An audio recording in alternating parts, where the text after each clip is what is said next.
The story begins inside a very tall corporate building, and in one of the offices, we see a tired-looking young man clicking away on his computer deep in thought. While at work, he ponders deeply about something strange that happened the day before and is pretty bothered because he has no idea what in the world it was or what it could have been. In a flashback, we get to see exactly what he's been thinking about. The previous night, he was having a light dinner when some kind of hologram popped up right in front of him out of nowhere. It startled him, but after staring at it for a few seconds, he realized that it was some kind of status window, which made him think that he was hallucinating or something.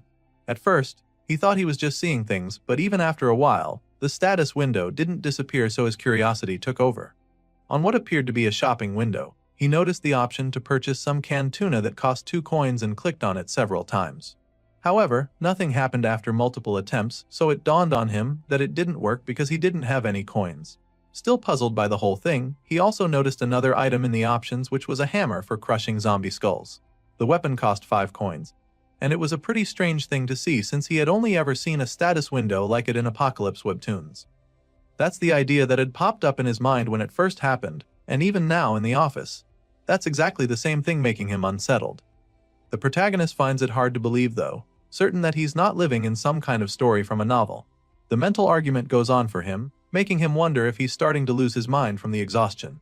Just then, Song is finally drawn out of his thoughts when his superior storms into the office yelling his name in annoyance.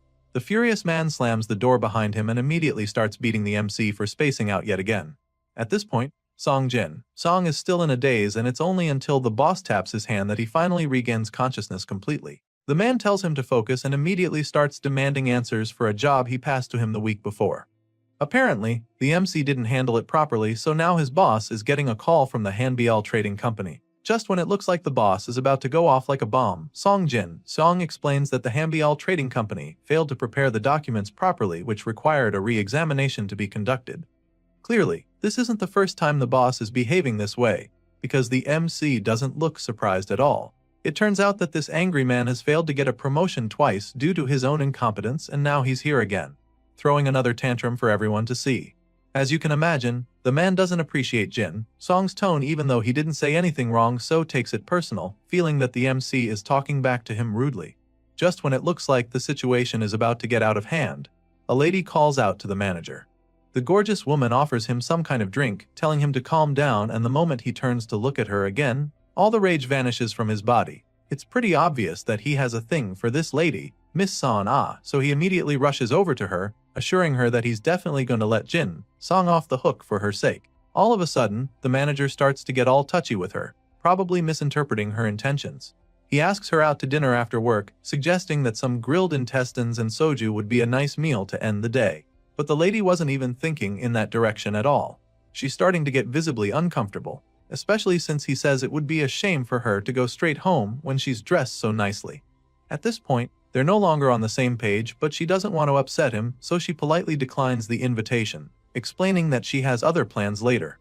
Thankfully, the manager doesn't get mad at her for it. He's just surprised, but since it can't be helped, he lets her off, suggesting that they grab a drink sometime later.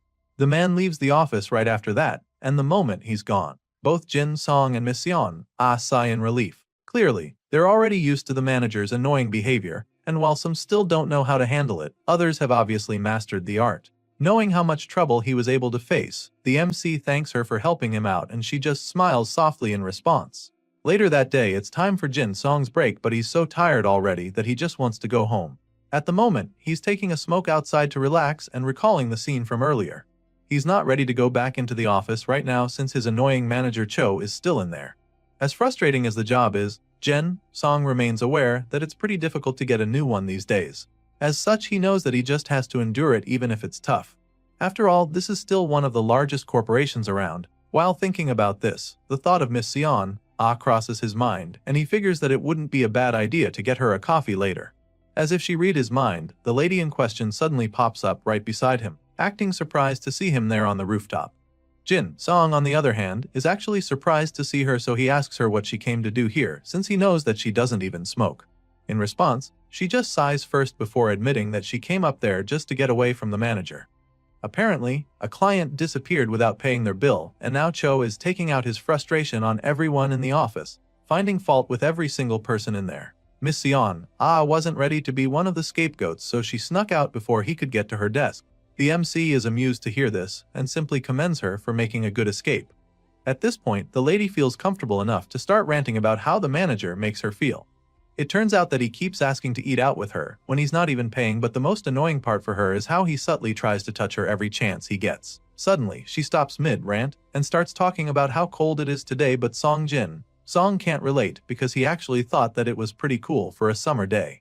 However, she does agree with him because the temperature seems abnormal to her. So much so that she even has goosebumps right now despite wearing long sleeves. He's surprised when she suddenly rolls up her sleeves to show him, but then he just teases her for being really sensitive to the cold since he doesn't feel anything. The lady starts to get a little worked up when she sees that he doesn't believe her, so she takes out her phone to show him a video that would change his mind. Determined to prove her point, Son shoves her phone in his face and shows him a strange video of snow falling in Africa. As you already know, that's definitely not normal, so the MC isn't completely sure that it's real. He expresses his shock and the lady agrees with him because it is indeed strange. At this point, Song believes that there's something seriously wrong going on, and while he's still saying this, Sion's phone starts buzzing from a new notification. They quickly check the phone and are surprised to see a cold wave advisory being announced. That doesn't make any sense because they're in the summer and the MC begins to wonder if the meteorological agency got hacked or something. They're still trying to wrap their heads around the first message when a second emergency alert comes in. Apparently, the cold wave warning has been issued due to a rapid drop in temperature, so now, all civilians are being advised to prepare thoroughly for colds and other illnesses that could result from this sudden temperature drop. They both stare at the phone screen in bemusement, and because of how strange the whole thing is, they conclude that it has to be some kind of error. As far as Seong is concerned, it doesn't even make sense to joke about having a cold wave warning in the middle of June. However, while he's still trying to make this point, a tiny snowflake suddenly falls on his hand and even Son starts to feel even colder in that moment. Puzzled by this, they both look up at the sky and are absolutely stunned to see that it's actually snowing already. It turns out that the cold wave is coming a lot faster than they could have imagined. It only takes a few hours for all the rooftops to be covered in snow, and even though it's been going on for a while now, the MC still can't wrap his head around the whole thing. He stands out on the balcony with a cup of hot coffee in hand as he struggles to make sense of the situation. It's literally snowing heavily in the summer, which makes no sense to him. It's almost as if the world has gone completely insane. Despite warning himself with a cigarette and some coffee, it's still absolutely freezing to him, and it's clearly colder than it was when Son was there with him. Looking down at the heaps of snow on the roads, he can already tell that the traffic this night would be on another level, so he figures that it would be wise to pack up and head home right away. With this in mind, Song makes his way to the elevator, but after trying to open the door for a while, nothing happens. Of course, this leaves him puzzled and wondering if the elevator is broken or something. He's still trying to figure out what's wrong when a freezing gust of wind hits him in a flash. The cold seeps into his body instantly, so he starts shivering even more. Now, he's even more desperate to get home quickly to go warm himself, so rather than wasting any more time at the elevator, he makes his way down the stairs. With everything going on now, he still can't help but feel very bothered about that strange status window that popped up in front of him the day before. He clearly needs answers, but right now, the most important thing is finding a way to deal with this strange cold weather. By the time he reaches the bottom floor, he notices that the elevator doors are closing, which means that someone just used it. Now, he's sure that it wasn't broken, but upon getting closer, he hears the machine opening and closing the doors rapidly, which makes him feel that someone might be holding the elevator door. That's what he thought at first, but it still doesn't make much sense because it's way too quiet. If someone was holding the door, then there would at least be some kind of noise around. At this point, the most logical explanation is an elevator malfunction, but our MC is about to witness some even more strange stuff. In the blink of an eye, all the lights go out and Seong is suddenly surrounded by pitch black darkness. Seeing that there's just been a blackout, our MC begins to get pretty nervous and a lot more desperate to get the hell out of the building. He knows that this is not a good situation, so he decides to forget about packing up. He makes up his mind to just leave, but then all of a sudden, he's startled by an ominous sound of metal scraping in the distance. Song can barely see anything, and now there's a strange sound coming from the darkness, so he's really creeped out. His pupils dilate as he carefully makes his way to the dark office to get his stuff, and that's when he gets even more freaked out. The place is completely deserted, almost like everyone left already, which is pretty strange. He could have sworn that a few people were still in there when he went up to the roof, so the current situation makes him even more nervous. Besides that fact that there's no one else around, He's also very creeped out by the sudden darkness. As he slowly moves along the office, he notices how messy the place is, which is very unusual. It's as if everyone else fled in a hurry, so now, Jin Song is sure that there's a problem. Desperate to calm himself down, he calls out into the darkness, asking if anyone else is there. Of course, there's no response, and that's when that creepy metal scraping sound continues. Jin Song's adrenaline levels spike and he immediately gets into flight mode. Bro quickly takes his backpack and starts to make his way out of the building, knowing that he definitely needs to move as fast as he can. Just as he's about to make a run for it, he senses an ominous figure behind him. He can't see it yet, but there's a zombie-shaped shadow right behind him that's already sending chills running down his spine. Our boy doesn't even bother turning to look at it, he just shuffles ahead to increase his pace. He can clearly sense that there's something terrible lurking in the meeting room ahead, and he's not too keen on seeing it for himself, so he continues on his quest to escape, but then all of a sudden, he steps on something. Jin Song looks down to see the ID card he just stepped on, and it's covered in blood. He picks it up and sees that it belongs to one of his colleagues, Kim Hyun-sok. Of course, he's very puzzled as to why it's covered in blood and whose blood it even is. Seeing the trail of blood leaves the MC frozen in shock, wondering what on earth happened in the place. Curious for answers, he decides to quietly follow the trail till he gets to the window of the meeting room.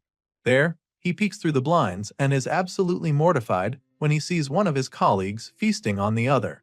They're both covered in blood, which overwhelms Jin Song a bit.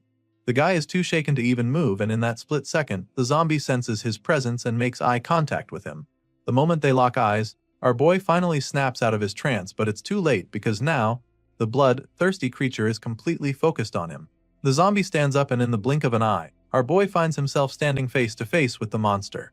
He's extremely terrified now, but the shock keeps his feet tethered to the ground for a while. Thankfully, this quickly changes when the zombie attacks him.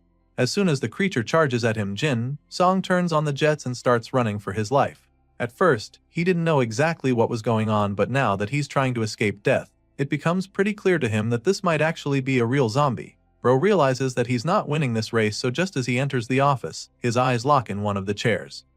At this point, he decides to fight back by grabbing the office chair. With all the power he can muster, he lifts the chair and hurls it at the zombie.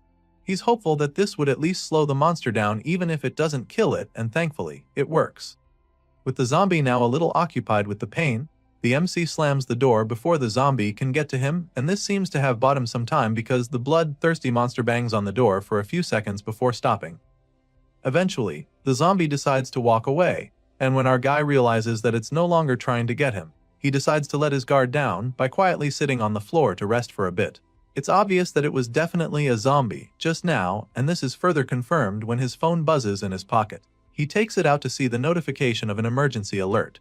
Apparently, there is an infection suspected to be a variant of the rabies virus spreading rapidly throughout downtown Seoul. All citizens are being advised to refrain from going outside as much as possible and wait indoors for instructions from the government.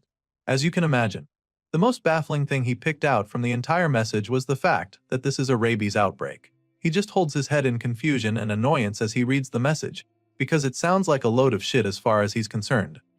I mean, you can't blame him for feeling this way. After what he just faced, he's definitely sure that this doesn't have anything to do with rabies. He's certain that it was definitely a zombie, and the fact that people think otherwise makes him wonder what on earth is really going on. Determined to find answers, he goes through the comments section and reads similar encounters from other people. One guy just saw an old man ramming his head into the wall, and another even got bit a while ago. Sadly, some clueless people on the chat seem to have been bit already, but they don't even know what's about to go down. Seeing all of these messages, Jin Song realizes that the chaos is everywhere, so he begins to wonder if all of this has something to do with that status window from yesterday. With this in mind, he tries to search for answers, but he doesn't find any information related to floating status windows. Clearly, that's a dead end, so he ponders on it, thinking of what to do next, but then all of a sudden, his phone screen gets scrambled. At first, he's confused, but then the whole page goes blank, confirming that the connection has been lost. Once again, he starts to panic because he has no idea what he's supposed to do now that there's no signal. Jin Song is overwhelmed and tired of the whole situation, and to make matters worse, the chilling weather is still an issue. The MC is feeling extremely cold, and he's afraid that he's going to freeze to death before the zombies find him if things continue at this rate. At first, he curled up on the floor for a while, hoping it would help warm him up, but that didn't work, so now, he needs a new plan to ensure that he doesn't turn into an ice cube or worse. Right now, his priority is to hold out somehow until a rescue team arrives or something. His phone's battery is at 83%, so he's confident that it could last him 2 days at least if he conserves it well enough. With this in mind, he turns on his flashlight and musters enough courage to climb back up the stairs. Once he's on the upper floor, he scans the area with his torch, but he doesn't see anyone. There's no sign of life around, so he figures that this is a good place to lay low for some time. Our boy already knows that he's going to be stuck in this place for the next couple hours or even days, and if that's the case, then he's going to need something to eat. He desperately wishes there were snacks somewhere in the office, or even some clothes he could use to warm himself up, and just like that, the search begins. He rummages through all the drawers he can access, and he's lucky enough to find a long-sleeve shirt tucked away in one of them. Now that he's gotten some better clothes, the next thing on his agenda is food, so the search continues, and after a while, he is delighted to discover a bag with food, water, and even a blanket in it. It's almost like it was placed there for him, and even though he doesn't know who the owner is, he's deeply grateful to them. Now that he's sorted those two problems out, he goes to the next thing on the list, which is a means of protection. He needs something to use as a weapon in case the zombies come for him, so starts looking and is once again lucky enough to find a golf bag with several clubs in it. Jin Song grins widely when he finds it in the closet because he never imagined that his annoying managing director would ever be of help to him. Our boy retrieves all the stuff he found and wraps himself in the blanket. Of course, he's relieved to have gotten them now, but he's not sure if it's going to be enough to help him survive the next 3 days. It's clear that the real problem is whether the rescue team can even arrive by then. He looks out the window as the snowstorm rages on and begins to worry again.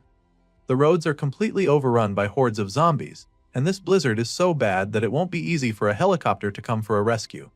Right now, Jin Song is afraid that a week might even pass without anyone coming to save him. To make matters worse for him, it's getting even colder despite covering himself up with the blanket. He's shivering seriously, and it's only a matter of time before he chips his teeth with the way they're smashing against each other. Bro brings up the status window again and stares longingly at the page with the winter clothes there. He's desperate for them, but he can't afford it, and he has no idea how he can even get coins. His situation is looking pretty bleak right now, and he's truly afraid that he might not make it, so he just sits there in silence. Jin Song sits in the stairway waiting for help, but just when he thinks he's about to get a little peace, he hears footsteps approaching. Without any hesitation, he shoots up from the floor and grabs one of the golf clubs, determined to protect himself no matter what. He braces himself for what's to come, and all of a sudden, the footsteps become a lot louder and faster as if the zombie is charging at him. The door bursts open in a flash and our boy takes a mighty swing, but just when he's about to land the hit, he realizes that it wasn't actually a zombie, it's his colleague. The guy introduces himself as Kim Ju, Manager Choi's replacement from the sales department, and the MC immediately recognizes him. He's heard about how annoying the guy is, but right now is not the time you get into that. The two get back to hiding and Kim tells Jin Song where he's been. The guy was in the break room when he suddenly heard loud banging on the door from outside, so he quickly locked the door from the inside early enough. Hearing this, Jin Song is curious as to how he got out and made it to this point without being taken down by the zombies. In response, the guy admits that he just burst through the door and ran through all the zombies in his path till he got to the emergency exit. At this point, our boy can tell that this guy is just trying to brag about his strength because nothing he's said so far has been useful.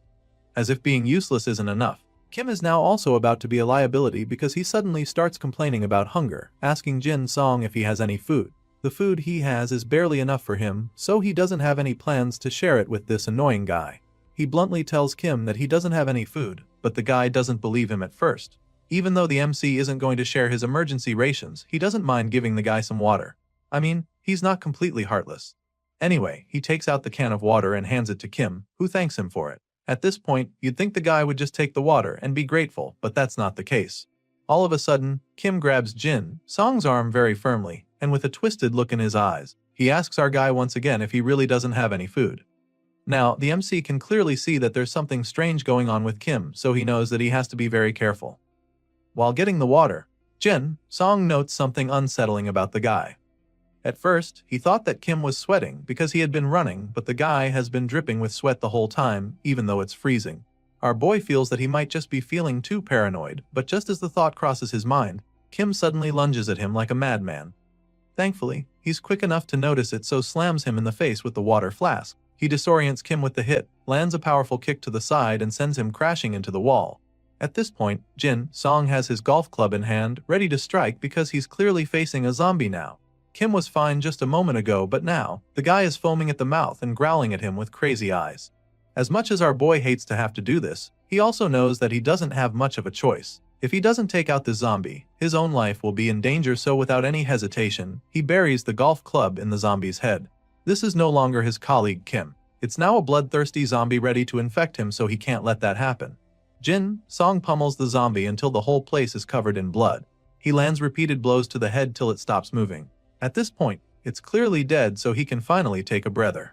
The MC takes a moment to catch his breath, and then all of a sudden, he sees a status window appear right in front of him. It's a notification confirming that he just earned 1 coin. As you can imagine, he's taken aback by this because he has no idea what the hell is going on. After pondering over it for a while, it finally starts to make sense to him. The only place he's seen anything about coins was on the shopping window.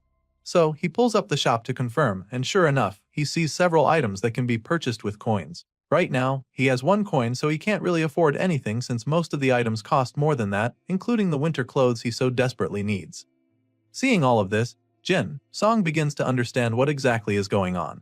He realizes that he's probably going to get 1 coin each time he deals with a zombie, and frankly, that's quite disappointing to him. He literally just risked his life to fight and survive that, so he's pretty pissed that all he got was 1 coin. It's a really tough system, as he can already tell, and just thinking about it exhausts him. Jin Song simply falls to his knees, thinking about what his fate is, and that's when he spots something intriguing on the zombie. The MC notices the throbbing bite mark on the decreased Kim's arm and just sighs as the reality dawns on him. Kim probably got bit while trying to run through the zombies in the building, and he clearly didn't even know he had been bit. Our guy can't blame the guy for not even knowing, since he looked completely fine when they first met. It's really crazy that one can already be infected and have no idea. So with this in mind, Jin Song decides that he can't trust anyone by their appearance moving forward. The MC makes his way back to one of the offices to have a smoke and relax a little. While he's at it, he can't help but notice how good this cigarette he found earlier is.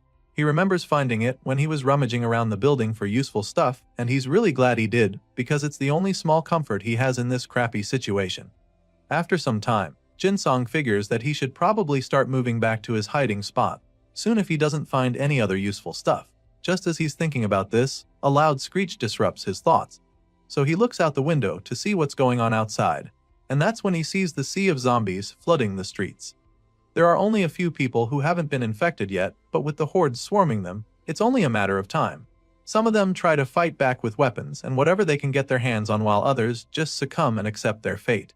Sadly, in a situation like this, there's really no use fighting, and the last man standing learns this the hard way. The zombies devour him in a flash, and all that's left of him is a bloody corpse. Well, that's before his transformation begins. Our guy watches the horrific scenes down there from the building, and he's truly shaken by it. It's so disturbing to him, but more importantly, it makes him understand just how screwed he is. As if the endless waves of zombies aren't enough, the snowstorm refuses to end as well. The blizzard rages on throughout the night, and our exhausted protagonist decides to just lie down and hope for the best. By the 3rd day, there's still no sign of any rescue team coming to save him, and it's not getting any warmer either. On top of that, his phone battery is now at 3%, which means that he's about to be really hopeless in a while. From the look on his face, you can tell that he doesn't really have high hopes anymore. All he has left with him now is 1 bag of snacks and 4 chocolate bars. As you can imagine, the last 3 days have been really frustrating for him. He's spent most of his time just staring out the window to conserve as much energy as possible. During that time, he saw several people attempting to escape from the zombies, and of course, every single one of them turned into a zombie in the end. Seeing such things can really kill a man's hope, and some might even lose the will to fight or keep living. However, that's not the case for our hero.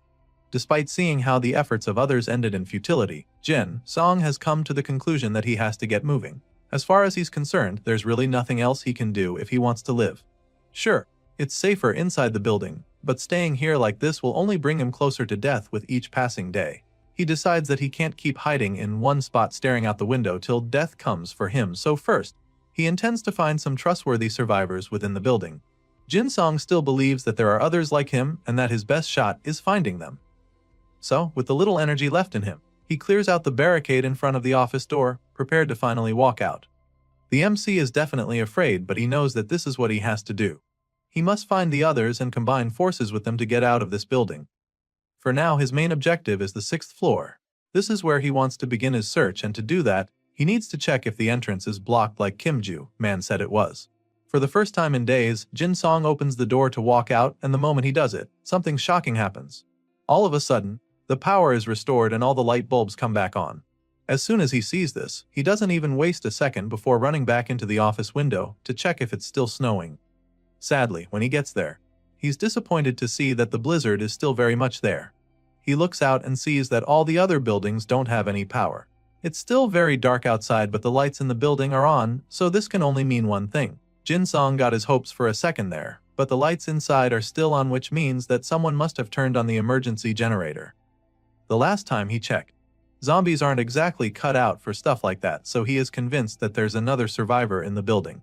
This is exactly what he's been praying for, and now he has a chance to join forces with someone else, so he dashes out of the room to begin his search. The MC takes all the stuff he needs with him and makes his way to the stairs once again. He knows that he needs to be quick about this little mission, because the lights could go out at any moment, and he wouldn't want to be in the zombies' territory when that happens. With this in mind, he resolves to find the others before the lights go out and makes his way down the stairs. Jin Song believes that the survivor is likely located in either the management office or the security office, since those guys are the ones with access to the generators. The thing is, both of those offices are on the first floor, so he'd have to go down a couple stairs, but it's a relief for him. On the way down, he notices that something is going on with his shoes. As much as it's keeping his feet warm, he knows that he can't risk attracting the zombies with the noise, so he takes off his shoes and continues the journey in socks. Our guy is determined to make it out alive, and he no longer cares what it's going to take in order to achieve this. Soon, he arrives on the 6th floor. Right now, he's pressed for time and needs to find the other survivor before the backup generator fails, but he also needs to check if the emergency exit is truly blocked. So, Jin Song takes a quick stop on the 6th floor to check for it. Our boy stealthily moves around there and eventually gets to the exit, and just like Kim said, it's blocked indeed. Now that he's done with that, he needs to get back to finding the other survivors in the building. That's the most urgent thing right now, so the emergency exit can wait for now since he's confirmed that it's blocked. Not long after that little detour, the MC finally reaches the 1st floor, and upon getting there, he notices that everything still seems normal. It doesn't look like the zombies from outside have been able to break in yet, and that's a good sign. However, considering the usual foot traffic in the lobby, there's a high chance that zombies are roaming about. He listens carefully, but doesn't hear any noise, so he attempts to open the door and is relieved to see that it's not locked. Jin Song opens the door slightly to take a peek, and sure enough, he finds numerous signs to confirm the zombies' presence. There are blood stains all over the place, and he even sees a few of the undead patrolling the area. On looking closer some more, he sees many others roaming about like it's some twisted Halloween party. He's astounded by how many there are and starts to feel that this might even be the entire horde of zombies. Just as he expected, it's practically impossible to escape the building at the moment. There are just way too many zombies in the way. Still, he's glad that the zombies from outside haven't gotten in yet, because that would just make the situation a lot worse for him.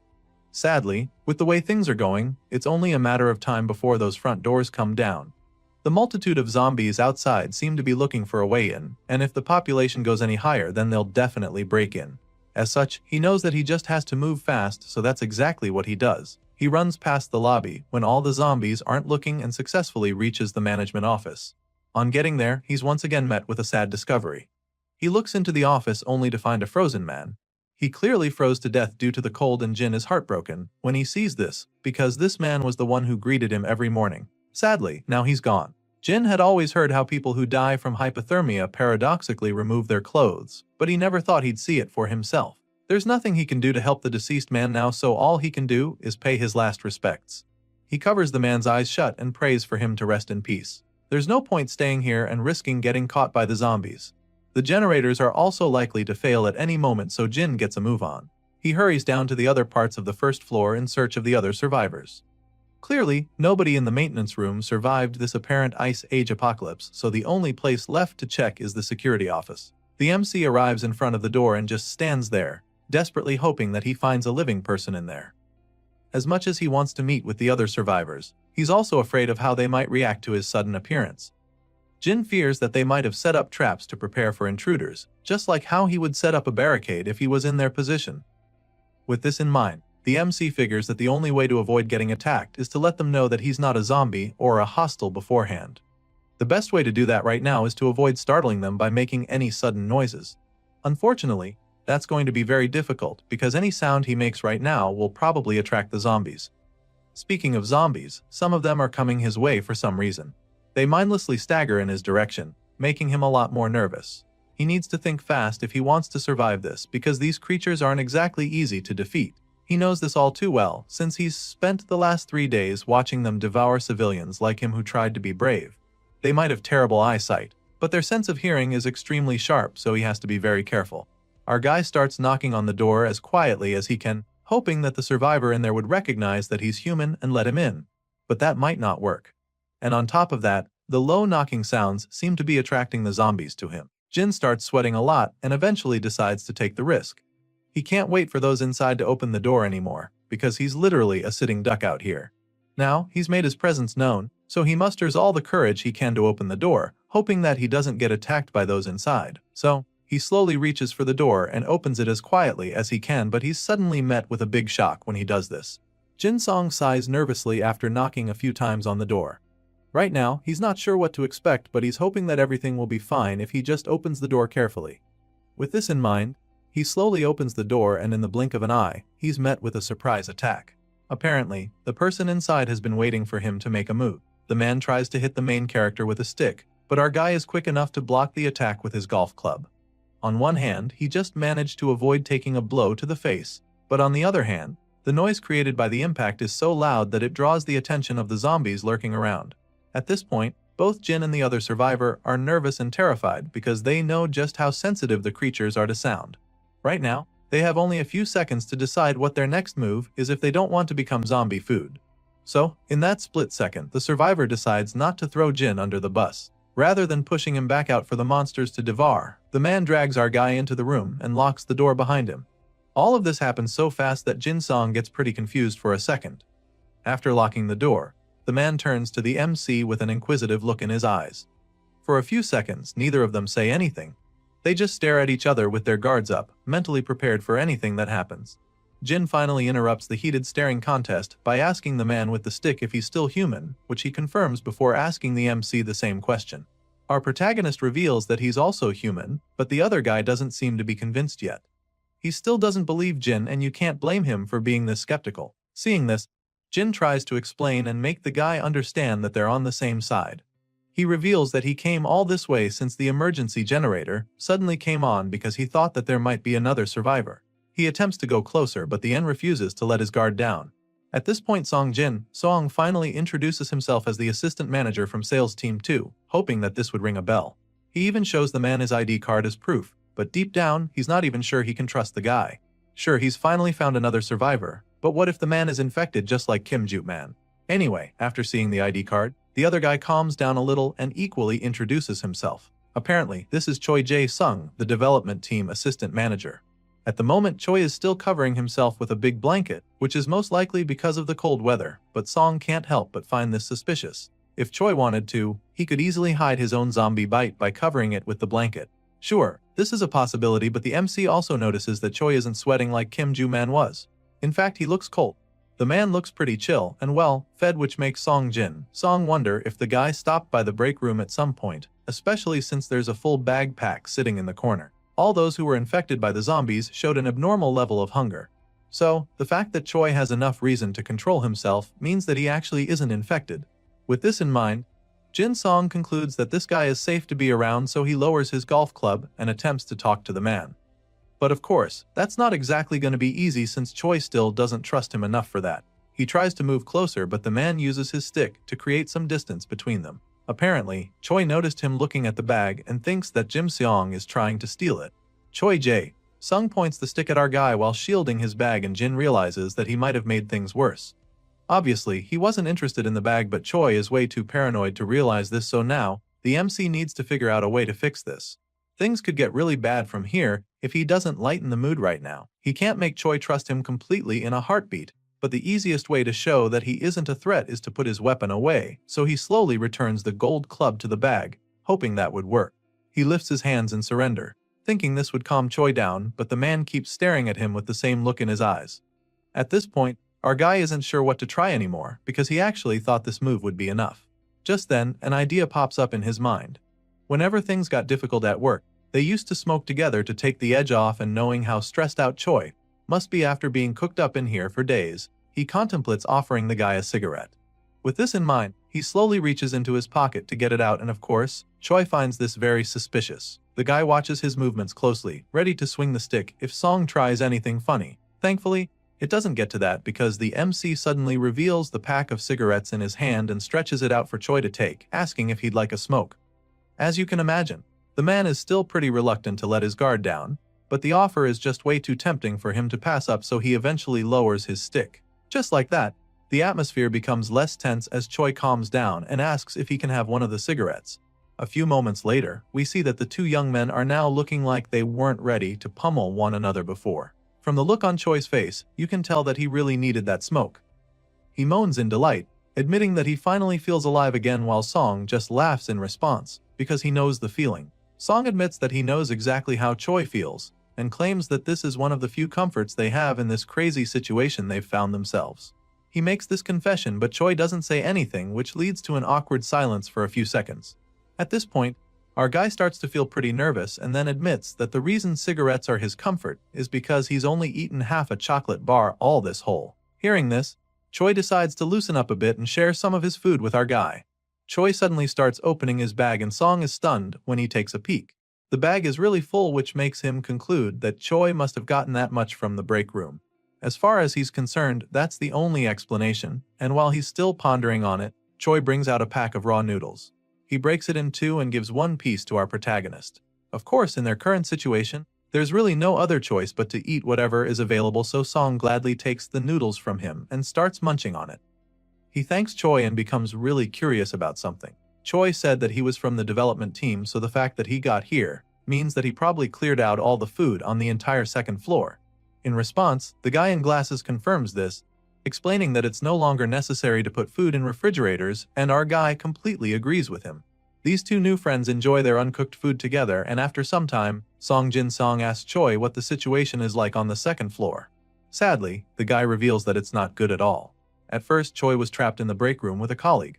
Back then, it was just the two of them, so they split the food in two to manage their resources. However, the other guy kept insisting that they had to keep moving. Choi didn't think that was a good idea and suggested that it would be wiser to wait for a rescue team to come get them. Despite his attempts to make his colleague wait there with him, the guy eventually had enough and decided to leave without him. As you can imagine, the impatient guy was infected as soon as he went out, and just like that, Choi was left all by himself. After hearing this story, the MC suggests that there are probably quite a few zombies on the second floor since he passed there on his way down, and Choi confirms this, claiming that he counted at least 4 of the undead himself. Clearly, Choi also has no choice but to come out since his battery was about to die completely. As such, he was forced to come across the bloodthirsty zombies on his way down, and this makes our guy wonder how he got out without being infected. In response, Choi reveals that he drew their attention by throwing something in the opposite direction. So, whenever they were distracted, he simply took the opportunity to crawl out of their reach. Song is quite impressed with the story, admitting how amazing it is that he escaped safely from 4 zombies. Choi just laughs nervously as he thanks our guy for the compliment. Judging by everything he just heard, Song is convinced that Choi was the one who turned on the emergency generator, so he asks just to be sure, and the assistant manager confirms his guess. The MC looks over at the power strip in the corner with several chargers plugged in and figures that it's the reason Choi risked his life to go turn on the generator. Clearly, the guy had to charge his devices so he wouldn't get stranded, but Song is a little confused because he doesn't really think there's a point. Hearing this, Choi is shocked because he can't believe that Song has been surviving without using the internet. At this point, our boy is even more surprised because he had no idea that there was even any signal in the building all this while. Hearing this, the assistant manager informs him that satellite internet is actually available. This response leaves our guy astounded, and that's when Choi asks him if he knows about Spacelink. Sure enough, Song is familiar with this name, so Choi tells him that they still have access to the internet because of it. Of course, there aren't many usable servers left since the zombies took over, but there are a few communities that they can still connect to. Well, our boy didn't have any idea about this, so it's taking him a while to process all the information. It's a good thing he met Choi then. Anyway, Mr. Glasses goes on to reveal that the charger is currently plugged in a fast on, which means that it should be done very soon. That being said, he offers to help our guy charge his phone afterward if he has one on him. Time goes by and sure enough, Choi helps Song plug in his phone.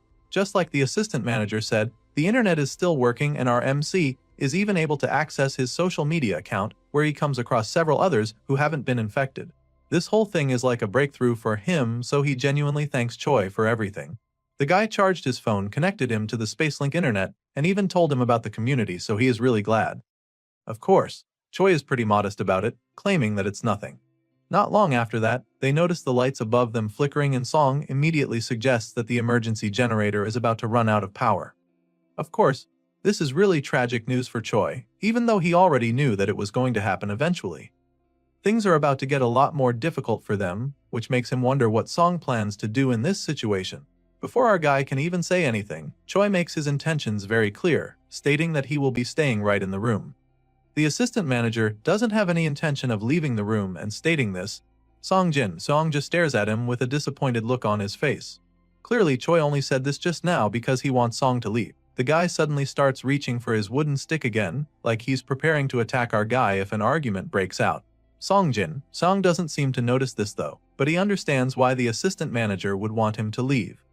The MC knows that he's probably just a burden considering Choi's current disposition. The assistant manager's strategy is obviously to hold out for as long as possible in the safest location, so he truly has no need for a companion who would just consume more of his food while waiting around. Song also doesn't consider Choi a good companion in this situation because they have conflicting ideas. As far as the MC is concerned, he needs to keep exploring in order to find a way out, and this means that Choi would only be an obstacle. As such, he believes that it's only right for them to part ways here and now. After considering all of these factors, our guy finally informs Choi that he will be leaving instead. Of course, Mr. Glasses over here doesn't have any problems with this. In fact, he's even relieved to hear it. Without any hesitation, he goes over to his bag to take out a flashlight and a small power bank. Apparently, he has about 2 more of these to spare, so he doesn't mind giving them to Song as a parting gift.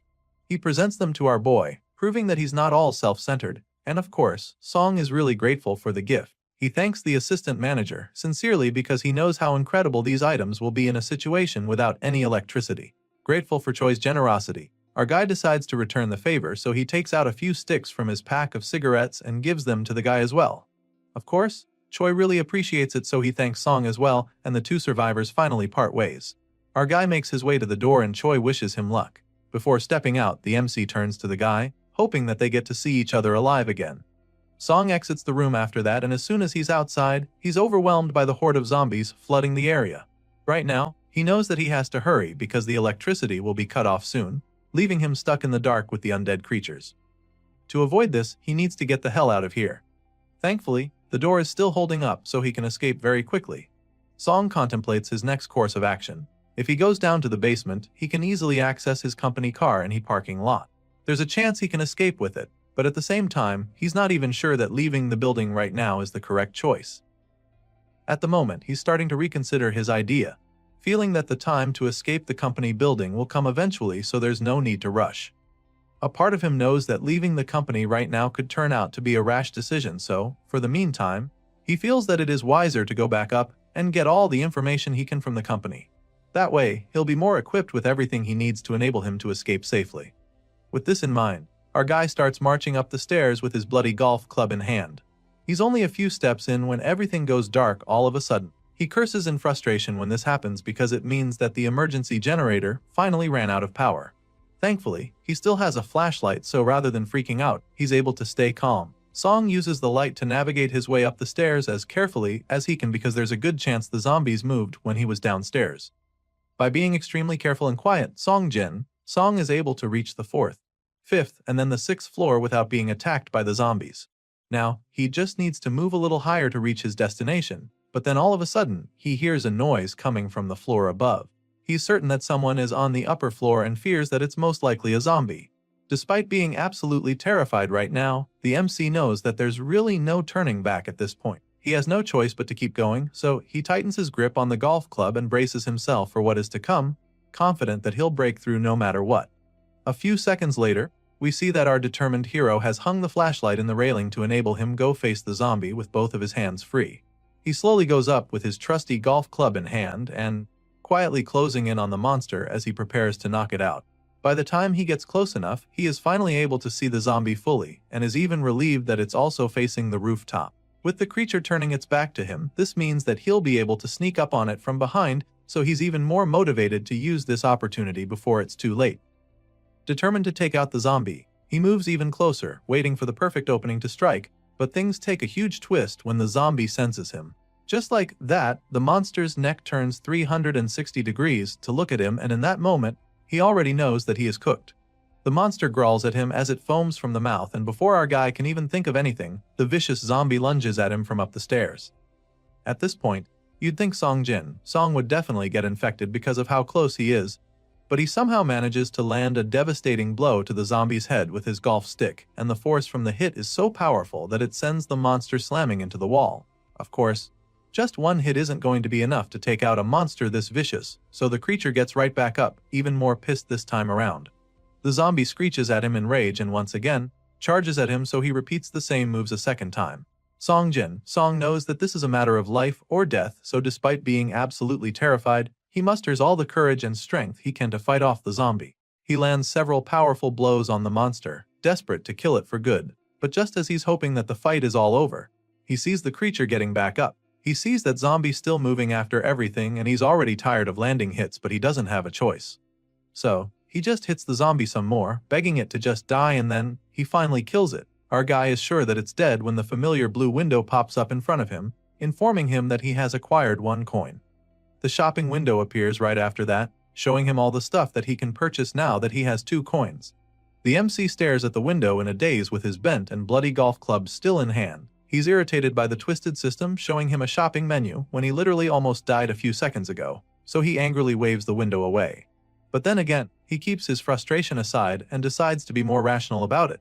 Looking at the stuff on the menu, he realizes that the coins might be useful for something else, so he decides to just take them for now. Song accepts his reward and starts packing up his stuff. While he's at it, he can't help but wonder where this particular zombie actually came from. From what he can see, the rooftop is closed, so it couldn't have come from there, and this makes him wonder if it came from another floor instead. He starts racking his brain about all this, so he starts to think that the 7th floor might not be safe either. Despite feeling this way, he decides to go up there anyway and quickly enters the empty office room there. He shuts the door behind him and sighs in relief, feeling that he should be safe. He takes out his water can to have a drink, and then the memory of the zombie he faced earlier flashes across his mind. He is still hung up on how fast it was. At that speed, he feels that the zombie is probably even faster than when it was still a normal person. As far as he's concerned, it might even be on the level of a wild animal now that it's this lethal. Song is truly shaken by the experience he faced, and he's even afraid that he would probably have been the one who died if there were 2 zombies. With this fear now dwelling in his mind, he figures that he needs to find companions to move with. If he can't do that, then he'll have to create situations where it's always a one-on-one with the zombies. Anything other than that might not end well for him, and he knows this. After quenching his thirst, he suddenly remembers that he should probably check the internet now that he's back upstairs. He feels that there might be more information on the zombies online. Song quickly gets back on the Spacelink internet and starts surfing the web for anything related to the zombies, but he just finds stuff about the weather. One guy is really astounded by the temperature outside because it was minus 27 degrees Celsius when he measured it. Another person from Gangwon province also had a crazy experience with the temperature, claiming that the water froze when he left the tap running. You'd think the last one would be useful information, but it's just still another message from someone talking about how their relatives got infected by a zombie. After scrolling for a while, Song simply gives up because there's really no useful info about the zombies. So, he goes over what he already knows about them. The creatures are sensitive to sound and have somewhat poor sight and smell. They also keep moving until their head is destroyed. And the most obvious fact, if you're bitten by a zombie, then you become one as well. These things online are all stuff he already knew before now, and it's mostly just survivors crying out for rescue on the servers. As annoying as the situation is, it's actually helped him to confirm one thing, which is the fact that the government has now completely collapsed.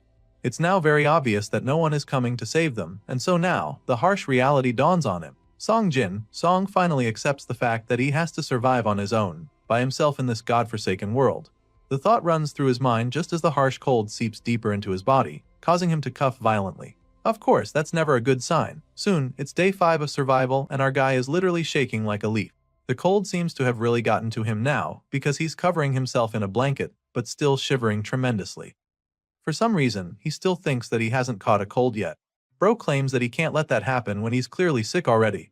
I mean, you can't blame him for not wanting to accept that he's sick. After all, in this situation, a cold practically means death. Song Jin Song is determined to stay healthy, so he motivates himself to move his body in order to generate some heat. This might turn out to be a bad idea since he'll probably need to replenish the lost energy afterward.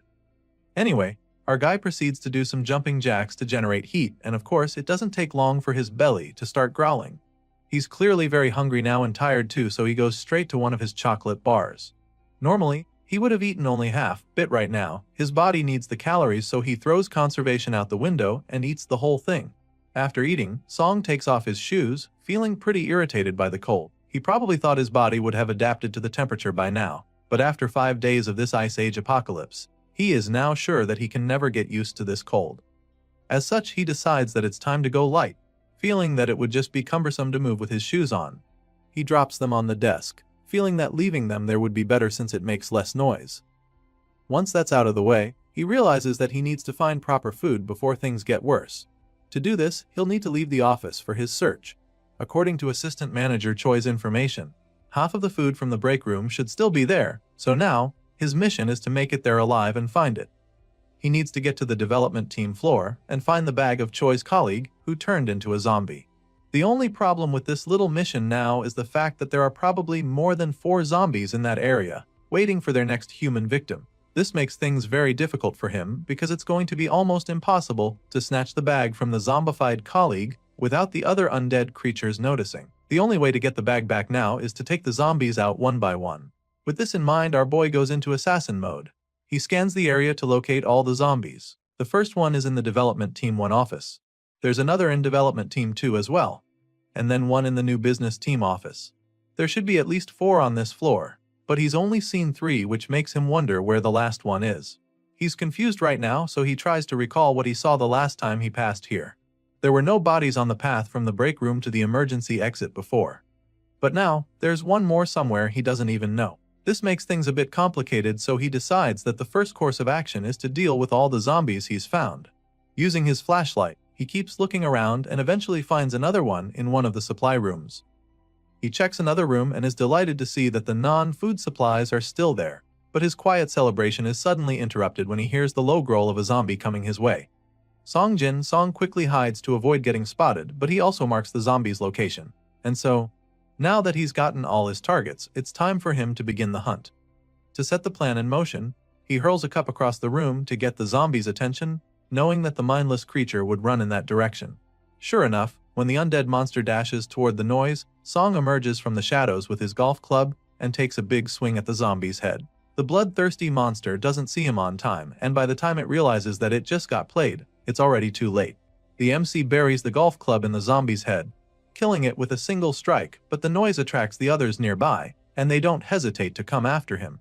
Thankfully, our guy sees them coming from the other room early enough so before they can get to him, he slams the door and locks them outside. Seeing the crazy zombies screaming outside the door, the MC feels so proud of himself because his little scheme worked just as he planned. He smiles with the flashlight tightly held in his teeth, feeling pretty confident. Right now, his hopes of taking them all out are looking alive, but just when he thinks he's winning, a zombie grabs his leg out of nowhere. The moment he feels the hand firmly grip his ankle, he turns around in shock. He looks down at the zombie growling at him, and of course, this leaves him very petrified because being this close to one of them is literally a death sentence. The zombie widens its jaws to do what they do best, and Song's adrenaline level spikes in the blink of an eye.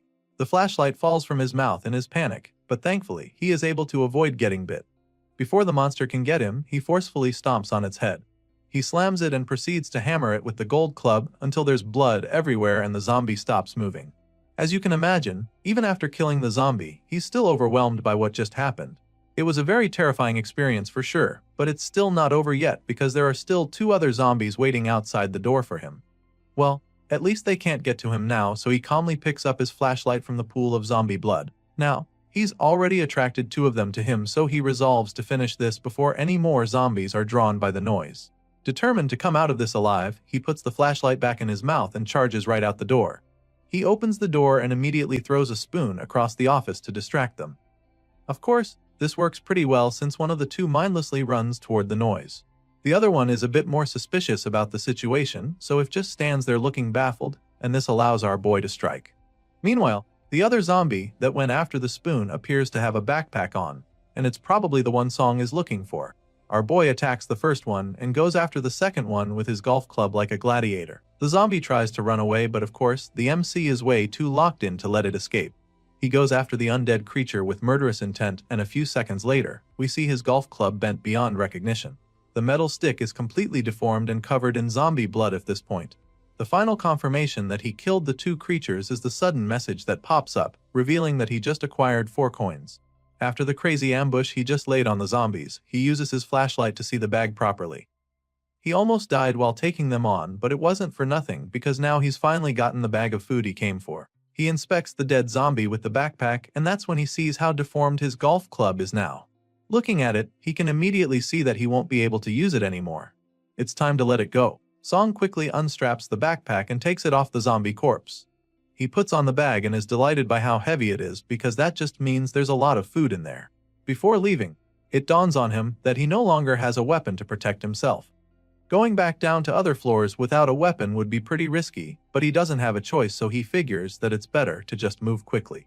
But then again, now that he's cleared this area, he thinks that it might not be a bad idea to search the place some more for something that could be useful to him. Since he's still there, he decides to take a look around. Assistant Manager Choi said that his colleague hid in the break room, which means that the two of them probably didn't get a chance to search anywhere else while they were on this floor. Well, our boy has managed to make the place safer for exploring, so that's exactly what he does. He looks around the place, and it doesn't take him long to find some interesting stuff. He finds a pretty good haul, and he's impressed. Just from the desks in Development Team 1, he found a power bank and even nutritional supplements, so he's feeling really lucky. Things are looking really good right now, so he feels that it would be good to also search Development Team 2 as well. On his way there, he suddenly hears something that catches his attention. It definitely sounds like a zombie, so he begins to panic since he doesn't have a weapon on him anymore. This might turn into a big problem for him if he's not careful, so he quietly jogs in the opposite direction. If he runs into the zombie right now, then he'll be done for, so he decides to go back. There's no point risking his life in search of another good haul. A few moments later, we see that Song has found somewhere safe to check out what's in the bag. It's pretty safe now, so he's finally starting to calm down. He laughs in excitement as he hugs the bag tightly. He never imagined that he'd end up feeling safe at the office, especially in a situation like this. After being all ceremonial about his find, he finally decides to open up the back to see what exactly he brought back from the zombie. Song takes out 3 bags of chips, along with 2 boxes of choco pies. There's a ton of cookies and 5 cup ramens. He also finds a can of cola inside, which takes his excitement to another level. In this Ice Age apocalypse, what he's got in his hands right now is practically a treasure. With his conservative skills, this should be enough for at least a month. As long as water is available with these supplies, Song believes that he can survive for a month without much trouble. Our guy leans back with a look of satisfaction on his face, convinced that this stash was definitely worth risking his life for. Unfortunately, just when he's finally about to feel good for the first time in days, the familiar chills rush back into his body. He starts shivering all over again now that the excitement has died down. His socks are soaked in blood and sweat, which means that his wet feet are making it even colder for him. He doesn't even know how to handle his current predicament. He feels like he should wash up a little to get the blood off. So he takes off his socks and starts washing his feet with ice water. Of course, the moment the water touches his feet, the cold shocks him. It's way too cold and he can't even believe that he's doing this. He never imagined that he would be washing his feet with ice water in his life. After washing off most of the blood, he suddenly comes across something horrifying. It's a wound, and for some reason, it resembles a bite mark way too much. He's shocked because he doesn't remember getting injured during his encounter with the zombies earlier. Song's eyes widen in horror as he thinks back to the time the zombie grabbed his legs. He's starting to think that he might have gotten scratched by it then, because he's certain that he didn't get bitten. From what he knows about these undead creatures, he definitely has to be bitten to become a zombie. He takes out his phone to confirm what he saw online, and sure enough, he comes across the post from a person who was scratched and wasn't infected even after several days. The MC is so excited when he reads this message because it means that he's still safe. The guy is so relieved now because it definitely wouldn't have been easy to deal with the fact that he'll soon be turned into a zombie. Now, he's done washing his feet, so he goes to dry them with his blanket. After cleaning his legs, he can finally see how serious the wound is. Once again, his legs start shivering from the cold and he begins to get worried. At this rate, he's afraid that this wound will lead to frostbite. On top of that, his toes are exposed, and if that continues, he'll be in some serious trouble. He knows that he needs to warm his foot up somehow, so he finally decides to visit that strange shop that's been popping up. He opens the shopping window in search of something to help him get warm, and like always, he's reminded of his balance. The floating window informs him that he possesses 6 coins now and shows him all the necessary items he can purchase with them. He vividly remembers seeing winter clothes on the shopping window, so he immediately starts scrolling to find them. It doesn't take too long for him to get there. Thankfully, they're still there, and they also seem affordable. The winter jacket and pants would set him back 3 of his coins. The winter boots just next to them cost 3 coins as well. This is also the same price for the winter gloves and the winter hat. Everything on this page costs 3 coins each, which makes things pretty dicey for him. He obviously can't afford all of them, so he'll have to choose carefully and get the items he needs the most. He curses in frustration when he sees these prices, claiming that the creator of the system must be really cheap to sell these items separately. I mean, they're all supposed to come as a package, so you can't blame him for being pissed. Besides that, the pricing doesn't even make any sense to him because boots, gloves, and a hat are all smaller than the clothes. As far as he's concerned, they should not cost the same number of coins. He grumbles about the situation for a while but quickly reminds himself that complaining won't change anything. He needs to make a choice right away, so he does just that. Song clicks on the winter boots since that's the most pressing item right now. Without them, his toes would probably be falling off in a few days. Our guy is taken aback when the big winter boots suddenly appear right in front of him in a flash. He finds it strange that the shoes really appeared because it's almost like magic. He holds them up to confirm that they're actually real, and he's even more surprised by the fact that they're his size.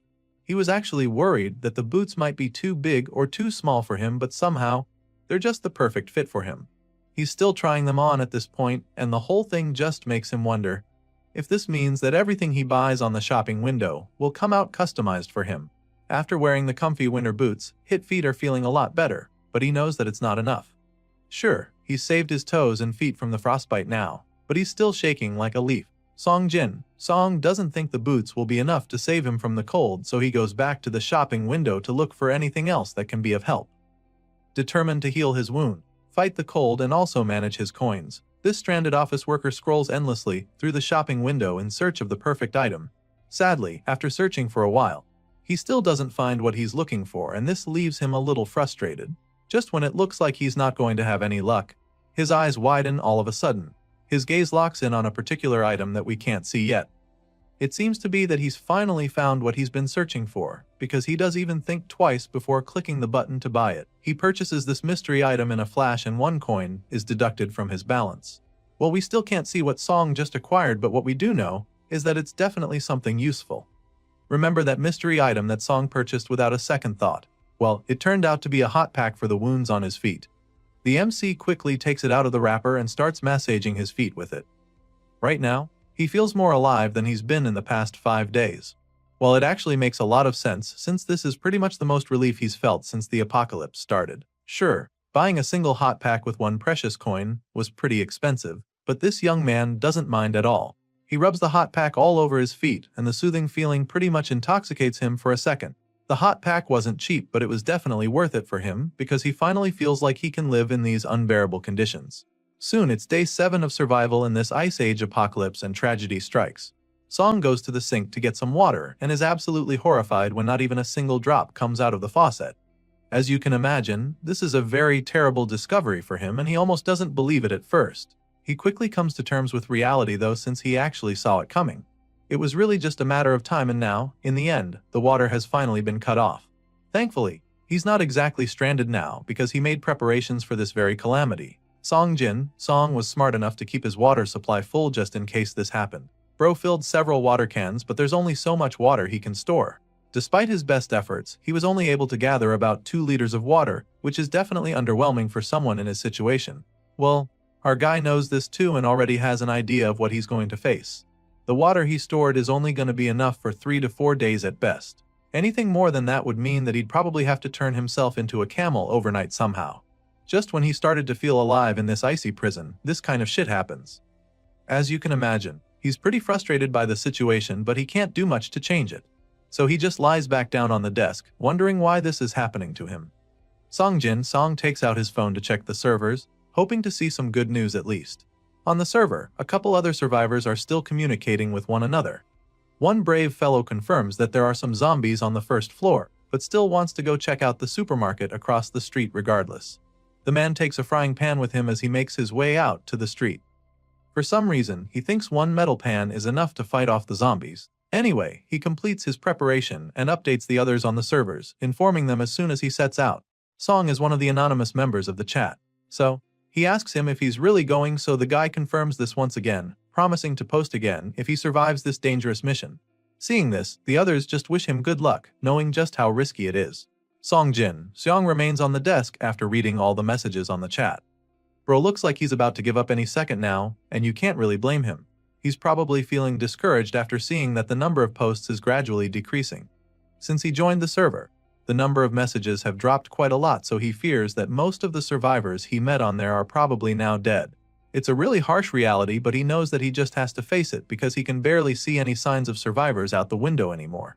Before, he'd at least see a few civilians running around in attempts to evade the zombies, but now, all he can see are the mindless creatures roaming the streets.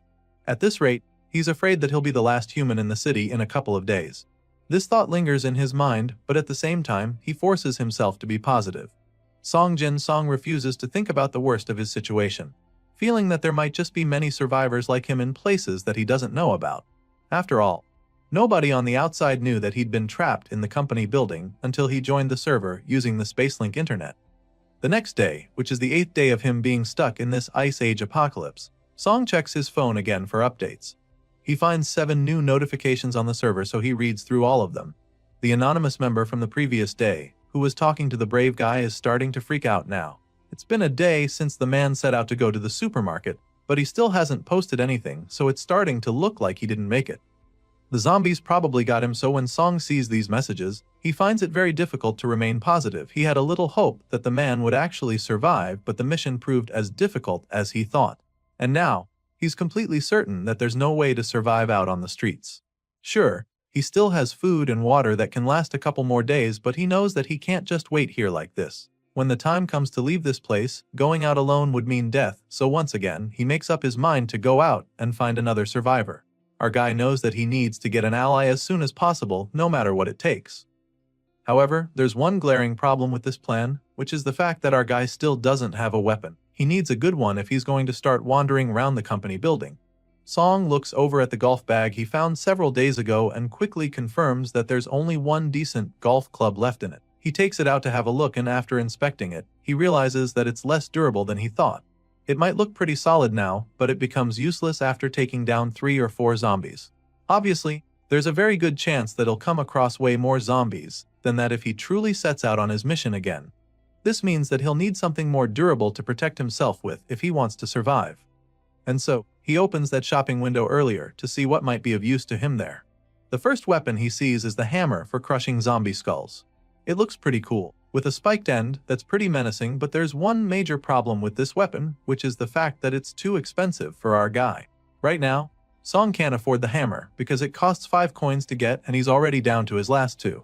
After taking a good look at the weapon again, our guy admits that it actually looks really good.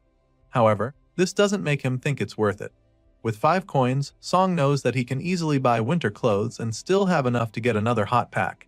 At the moment, these other things are looking a lot more valuable to him, so he's really not interested in buying the weapon in a hurry. After all, he still has a golf club that could hold up for a while. With this in mind, he sets out on his stealthy mission. First plan on the agenda is to check out the other floors and see what he can scavenge. So, with his flashlight in one hand and the golf stick in the other, Song quietly moves down to the other floors, and it doesn't take too long for him to discover something really disturbing. He enters one of the dark offices and is instantly taken aback when he finds fresh blood stains on the desk. He goes over to investigate, feeling very confused because there's no one around. He's been seeing these blood stains for a while now, but this one especially caught his attention. Our guy goes closer, hoping to find answers because even the smell is really disturbing. It smells just like the zombies, but it doesn't make any sense because he can't find any bodies around.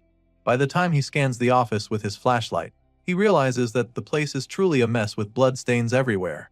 This sends chills down his spine as he wonders what on earth happened there. He tries to open the adjoining door leading to another room but immediately realizes that it's locked. This leaves him even more perplexed because now, he begins to wonder if someone is hiding inside the room. He leans closer to check if he'll hear any noise coming from inside, but that's not the case. He can't hear anything, and so, after a brief pause, he decides to break in. Before bursting in though, he makes it very clear that he's going in. Song breaks down the door and of course, he's met by a new shocking discovery. The entire room is filled with bloody corpses piled on top of each other. He's taken aback by the sight, but bravely goes in to investigate some more. Looking at the heap of dead zombies, he can tell that there has to be at least 10 of them lying here. It's chilling to be in here with so many dead zombies, but he forces himself to focus.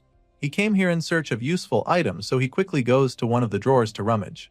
Even while he's at it, he can't help but wonder what the hell happened in there. He's bewildered that someone was able to kill these many zombies, and he can only wonder who in the world could have done it. The fact that a monster like this person has been in the company is truly mind-blowing for him, and all he can think about is how good it would be to have them on his side. As far as he's concerned, he wouldn't have to worry about a thing if this zombie slayer became his ally. After check in the cupboards, he doesn't find anything useful, so he prepares to get out of the room.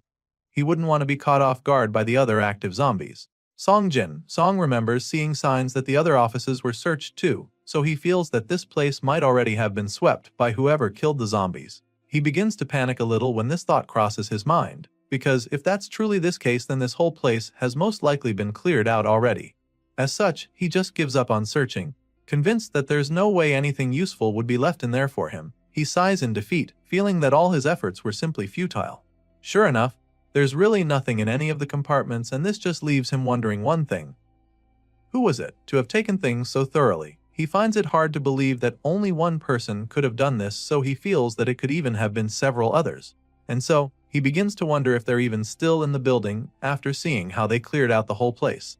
While still looking around, Soyoung suddenly stumbles upon something that really catches his attention. He notices a piece of paper sticking out from under one of the coffee machines on the table, so he immediately takes it out to see what's in there. That's when he realizes that it's a note from another survivor. In the letter, the person claims that they're glad to know a fellow human made it to the 4th floor. They also apologize for taking everything on the floor that could be used as food. They then advise Song not to waste his time or energy checking the break room, since they've already searched all the drawers. They also tell him not to bother opening the managing director's office since they've piled up the zombie corpses there. Clearly, this note was written by the person who cleared the floor and slaughtered all those zombies, but that's not the only information that was left in the letter. Song continues to read the paper and gets to the part where the person reveals that they left a shirt in the cabinet for whoever finds it. They also recommended that he avoid going to the 5th floor if he can. Apparently, this person intends to leave the city and head toward the west coast because it seems to be a good place to guard against zombies. After all, there are a couple islands over there. The writer left at exactly 10 am on the 8th day since the zombie attack, which Song is pretty horrified to see because it was the day before. He curses in frustration, feeling that he could have met the person if he had just moved one day earlier. At the end of the letter, the writer finally reveals their identity. He's assistant manager upon Hyuk, Jay from the accounting team, and he ends the note by wishing Song good luck, hoping to see the reader of his letter again one day. Song is pretty familiar with Hyuk, Jay because they were colleagues from the same year. From what the MC remembers, the guy always used to brag about being in the special forces, so now, after seeing how he wiped out a wave of zombies, our boy finally agrees it was a well-deserved bragging right. Song gathers the papers and suddenly realizes that there's something on the back as well. It's a short note revealing that Hyuk Jay left a gift in the drawer for any office worker who might come by. As you can imagine, our guy is pretty excited when he sees this, so he instantly rushes to the drawer in question where he finds a briefcase. He opens it up with so much excitement, but all he finds is a bunch of coffee mix. Apparently, Hyuk Jay thought this would be funny, but the MC isn't exactly feeling the joke right now. Soon, it's day 10 of the apocalypse and our guy is back to surviving on the remaining chocolate bars he has. Out of boredom, he finds himself reading Hyuk Jay's note over and over. He's particularly curious about the part where the guy told him to avoid going to the 5th floor. It makes him curious and suspicious at the same time. He keeps wondering why he shouldn't go up there when he knows that the 5th floor is the president's office. Logically thinking, it doesn't even seem likely that there would be many zombies there since it's so high up. As curious as he is right now, he still knows that Hyuk Jay isn't the kind of person to give a warning without reason. He finally finishes his chocolate bar just as the thought crosses his mind. He's been really bothered by what was in the note, but even more importantly, he hasn't seen a single survivor outside since the previous day. It's pretty troubling as it's starting to look like there aren't any normal humans left out there. Right now, he's starting to feel pretty hopeless because as time passes, the chances of meeting a survivor and potential ally keeps decreasing. He still regrets missing one the previous day, so he's not willing to waste another chance. With this in mind, he decides to finally get off his butt to search the other floors. He's determined to find someone this time around, but he's a little overwhelmed just thinking about how many floors he might have to check it before he actually finds someone. The thought lingers in his mind for a while, but he is suddenly drawn out of his thoughts when a bright light shines in his eyes. He's really puzzled when he sees this because he didn't think that anyone would still be out there. He quickly snaps out of the shock though, because he realizes that this is someone sending him a signal, and so he starts waving like a maniac to get their attention. Our guy gets so excited when he realizes that there's actually someone out there who's not yet a zombie, and then when he takes a closer look, he sees that the man in the other building is holding a piece of paper up. The person is obviously trying to tell him something, but they're too far away from each other for him to see what's written on the paper. Just when it seems like he won't be able to communicate with the person, a bright idea suddenly pops into his mind. Song quickly takes out his phone to take a picture of the paper, and once that's done, he zooms right in, hoping that he'll finally be able to read it. Thankfully, his plan works and he can finally see what the guy was trying to tell him. Apparently, it's saying that there are people on the 6th and 7th floors in the company building. Also, the man has people in his own building and wants to team up. This is exactly what our guy has been desperately hoping for, so seeing this message right now is like a dream come true for him. He had almost lost hope, but now, hearing that there were other survivors all this time, he gets really excited. Now, he needs to go straight into action. For the meantime, he can leave the people in the other building, hoping that they can handle themselves. His priority right now is to find the person on the 6th floor, so he grabs his gold club and springs into action. Our guy sets off on his mission to get to the 6th floor, but is taken aback when he discovers that the entrance is blocked. He doesn't understand why this is the case, so he starts to wonder if the other survivor saw the message and decided to clear out the place. Either way, he makes his way down to the 6th floor, and upon entry, he calmly makes his presence known, revealing that he's from the 7th floor. He announces that he's an employee at Taezong Trading and all of that. He's still trying to assure them that he has no hostile intentions when he accidentally kicks something. Song quickly uses the light to check what it is and notices how the place looks kinda weird. Something feels off, so now he's wondering if another guest arrived before him. The MC is pretty puzzled at the moment because he's not sure what is going on, but he gets answers very quickly when a zombie sneaks up behind him and attacks. The terrifying creature charges at him with blistering speed, but he somehow manages to turn around in time to defend himself. Song uses his golf stick to block the zombie charging at him, and it shoves him down to the ground in the process. Now, with his back touching the floor, our guy knows that this is a life or death situation, so he fights with everything he's got. First, he creates some space by kicking the zombie in the gut. This gives him the chance to get back on his feet, so this time, he doesn't hesitate to unleash his own attack on the zombie. Song charges at the monster and takes it out pretty quickly with his golf club. A few seconds later, our guy is standing above the brutalized zombie with sweat dripping down his face. He's managed to take out the monster, but he's not done yet, so to finish the job, he lifts one of the metal tables and smashes the zombie with it. Song mercilessly squashes the zombie's head, leaving a bloody mess in the floor, and it's at this point that the kill is finally confirmed because the mysterious window pops up once again to inform him that he just acquired another coin. The MC finds this pretty amusing because with the way the windows keep appearing, it's starting to feel more like a death notification at this point. As much as he'd like to dwell on that, he has more pressing issues on his hands. There was supposed to be another survivor on this floor, so now that he's dealt with the zombie that attacked him, he goes back to searching for a potential ally. He grabs his flashlight to continue his search, and when he doesn't sense anyone around, he starts to wonder if that guy across was lying to him earlier.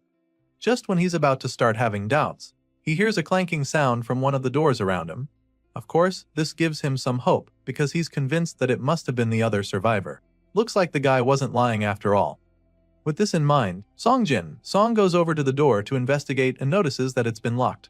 So, rather than bathing in, he tries to use his words first. He tells the person hiding that he knows they're there, and then quickly explains that he didn't come here to harm them. Song makes it pretty clear that he came to team up, and politely asks the person to introduce themselves to him. While saying all of this, he quietly reaches for the door in an attempt to open it. But it doesn't budge. When he doesn't get a response from the person in there, he goes ahead to introduce himself, revealing that he's an employee of the company with sales team 2. Still, there's no response even after a while, so the MC begins to seriously consider breaking in. He tightens the grip on his golf club as he prepares to take a big swing at the door, but that's when the person inside finally responds. For some reason they kinda recognize his voice and ask if he's really Song Jin. Song. Of course, this question leaves our guy taken aback, and while he's still trying to wrap his head around it, the lady inside suddenly opens the door. He's absolutely gobsmacked the moment he sees her because it just so happens to be Miss Seon-ah. As you can imagine, our guy is stunned, but the lady looks really excited to see after all this time. Sure enough, she lets him in and the two catch up for a while. Song is really surprised to learn that she's been here all this time. Clearly, that has been the case and they probably wouldn't have met if it wasn't for the guy that reached out to them last night. Apparently, our guy wasn't the only one who received a message from another survivor last night, because Seon-ah was also approached by someone who came urgently asking her to open the door. The guy was banging on the window, asking her to open up, but she had a bad feeling so she refused to let him in. Sadly, that didn't even matter because the guy realized that she was alone and just forced his way in. She saw him trying to break in, so she didn't bother waiting to find out what would happen. Seon-ah quickly ran to the break room and hid there. She didn't even stay there up to an hour before finding out that the guy had turned into a zombie. Upon hearing this story, Song realizes that the zombie he took out when he arrived on this floor must have been the same man. Seon-ah confirms this immediately, and this makes Song wonder if she has a weapon. He asks her and she claims that she does, showing him the wooden spear sitting in a corner. The MC takes a closer look at the weapon when she brings it out, and it's pretty familiar to him. It looks similar to what Choi Jae-sung had when they came across each other. Song asks if it's a mop, and she admits that it is, revealing that she sharpened it herself with a box cutter. Apparently, it's even more useful than she thought it would be, and Song just finds it pretty intriguing as she explains. He can see the blood stains all over the sharp end and figures that she must have dealt with some zombies before as well. Clearly, she knows how to handle herself in this apocalypse, else she wouldn't still be alive right now. However, Song still fears for her. He feels that she's a huge risk because women aren't exactly known for their physical strength, and in a world like this, he thinks that having a lady as his only ally might be a major disadvantage to him. While all of this is running through his mind, the clueless lady criticizes her weapon, wishing that it would be shorter and thinner. Song stares at her with his reservations circling all around in his mind. He knows just how dangerous this apocalypse is because now, they're not being hunted by zombies alone, but by other people as well. In these conditions, having a wrong partner can easily go wrong, so he's afraid that Seon-ah might just end up being a liability to him if he's not careful. After pondering on the situation for a while, he finally decides to continue by himself. He suggests that he'd soon be on his way, but of course, Seon-ah doesn't like the sound of that. Before he can take another step, she grabs his hand to stop him and then looks him dead in the eyes before asking if he's really going to leave her. At this point, Song knows that he won't be able to avoid the difficult conversation, so he just starts by telling her how sorry he is. As soon as he says this, the lady already knows what he's implying, so she starts to panic. She begs him not to leave her, afraid that she won't be able to make it on her own, but Song just pulls away from her grasp and apologizes once again. He's clearly made up his mind about her, so he starts walking away a second time. However, Seon-ah isn't one to give up so easily, so just when he's about to leave, she reveals that she used to fence. She says this in an attempt to change his mind, but the MC doesn't seem convinced, so she assures him that it's true. Determined to prove that she's not a liability, she shows him the bloody wooden spear, revealing that she was the one who cleared out all the zombies on the 6th floor. It's pretty clear that she's not bluffing because she's even ready to show him all the corpses she left behind if he wants, and of course, this leaves Song baffled. The angry lady tells him that he'll regret leaving her behind, and she's very confident about this. The MC suddenly begins to have second thoughts, especially when she informs him that she was a silver medalist in fencing at the National Sports Festival. Sure, it was a long time ago, when she was a high school sophomore, but her skills are probably still pretty sharp. After hearing all of this, Song reconsiders his plan, and after thinking for a while he agrees to team up with her. Not long after that, the two get ready to set out, and Seon-ah brings out a backpack with all the clothes and food she could find in the place. Hearing this, Song asks if she got power banks in there, but she didn't think about that because she thought they would be useless. After all, the last time she checked, the internet was down. At this point, our guy informs her that there's something called Spacelink, explaining that it's a means of satellite communication. Upon hearing this, Seon-ah realizes that they'll need all the power banks they can find. While finalizing their preparations, Song asks if she knows how many zombies she came across in total. So, she reveals that there were 8, but adding the one our guy took out makes it 9. Just then, Seon-ah finds the power banks, but while she's being all excited about that, our guy is busy trying to wrap his head around the fact that she killed 8 zombies by herself. It's definitely very impressive, so all of a sudden, he's feeling very glad to have teamed up with her. Sion Ah was only able to find 2 power banks in the end, so she puts them in her bag and gets ready to set out. She asks if it's time to leave, but Song notices something strange that catches his attention. There are some weird marks on the door, so he asks her about them. Upon seeing the marks, Sion Ah remembers that the guy who broke in the previous day was trying to smash the door, so she feels that the scratches were from a desk or something. Sure, that's one theory, but our guy isn't convinced. The marks are way too small and precise to have come from a table, so he scans the room for answers and eventually finds the exact tool that created the marks. Upon seeing it, San Ah identifies the vernier caliper in Song's hand. Our guy is really excited to have found it because it's a solid chunk of metal that he could use as a weapon. He's pretty confident that it wouldn't break as easily as the golf clubs, but Sion Ah just points out how short it is. He'll need to get real close to the zombies if he wants it to be effective, but that doesn't have to be the case because Sion Ah suddenly comes up with an idea. A few moments later, we see Sion Ah holding the newly modified weapon with a sense of pride. She straps the caliper to the blunt edge of her stick to create a longer and more dangerous spear. She hands it over to Song, suggesting that it should be very useful, and he agrees, looking really impressed. As far as he is concerned, this is just great because he can stab with it like a spear and also use it to poke like the caliper. Sion Ah reveals that she made it into some kind of pole axe, pointing out that this is one of the perks of bringing her along.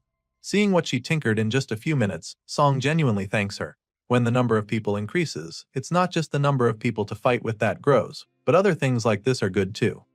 Eventually, our guy combines the food in his bag with what San Ah already had, so he believes that they won't have to worry about food for a while. That's a good development, but he can't shake the feeling of confusion when he finds the frying pan with her. He asks her what she's doing with it, and that's when she reveals that she brought it to get a refund but forgot about it. Apparently, she didn't like the color, but at least now it can be of use because Song thinks they can use it to melt snow for water later on. Sion Ah is glad to have teamed up with another survivor, but she still doesn't get how he knew she was there. It was like he already knew she was hiding there before she made it obvious. Seeing her confusion, the MC tells her about the man who tipped him off from the building across. Apparently, San Ah didn't have any idea about this. She didn't even notice the building he's talking about, so Song tells her how the man there signaled him with a light before asking to team up. He shows her the picture he took on his phone, and after reading the part about teaming up, she gets a little nervous. She's not sure if that will be a good idea, and Song doesn't know either. Teaming up with a stranger is definitely risky, and this is what the both of them are worried about right now. Sion Ah is really bothered about that. It's the reason why she desperately wanted to go with Song. She knew that it would be difficult to find someone she can trust, and in the current situation, our guy is the only one she's willing to go with. Sion Ah makes this very clear to Song, and he understands perfectly, so he decides that they're not going to team up with the people across the way. Hearing this, the lady is pretty relieved, so she thanks him for considering her opinion. Now that they've gotten that out of the way, she informs him that their manager might actually still be alive. Song is taken aback by this, but Sion Ah has a very strong feeling about it. Manager Choi is currently on a different floor as far as she knows, because when the apocalypse first started, she was trapped with him on the 6th floor. That was before he ran away though.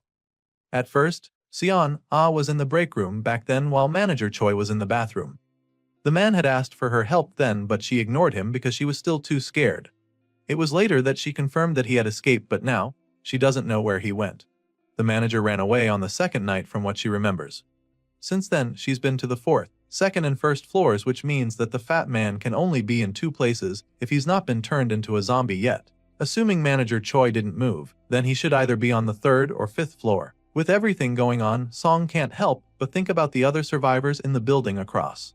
If the people there don't get a response from him and Sion, then they'll probably try to team up with Manager Choi. That won't exactly be a good development, because there's a chance that the other survivors and the manager will come after him and Sion. If they grow their numbers, it's only a matter of time before they infiltrate and overpower these two. Song thinks deeply about this, knowing that it's a likely possibility with the way things are going. It makes him wonder how he and Sion will respond if this happens, but he's not able to figure out an answer. As such, he decides not to bother himself with the external factors that they can't even control. As much as things can go south from here, there are still things that could be considered a silver lining. For starters, he has 1 more coin now, which means that they can buy some more cold weather gear. With this in mind, Song immediately opens the floating shopping window where he sees the available items. Right now, he's desperate to get a warm hat because it would definitely make him feel less cold. So, Using the extra coin he recently got, he decides to purchase the hat. Now, this would make him pretty comfortable, but it's a different story for Sion, whose feet are already starting to freeze inside her shoes. If she gets frostbite on her feet and can't move, then she'll just become a burden to him. That's the last thing he needs right now, so it's logical in many ways to choose the boots over the warm hat. For this reason, he changes his mind and goes for the big furry boots instead. But just when he's about to click the button, he starts to reconsider his choices. He's reluctant to use his last 3 coins for this, especially since all he can think about right now is how gold he is. Sure, he feels pretty selfish at the moment, but he can't help it. Since they're not on the move currently, he figures that the boots are probably not that urgent. Besides, she's got a blanket covering her, so he figures that the difficult decision can wait. With this in mind, he just rolls over, feeling that he can choose later. The next morning, he wakes up to see Sion, looking really frustrated as she struggles with her phone. He asks her how much battery she has left, and that's when she realizes that he's woken up. Well, waking up early has become the usual since his body has refused to adapt to this unbearable cold. Now that he's up, he asks if she remembered to charge all the batteries she found the previous night. Apparently, the only one she didn't charge is the one that Song left behind, so now her phone battery is at 22%.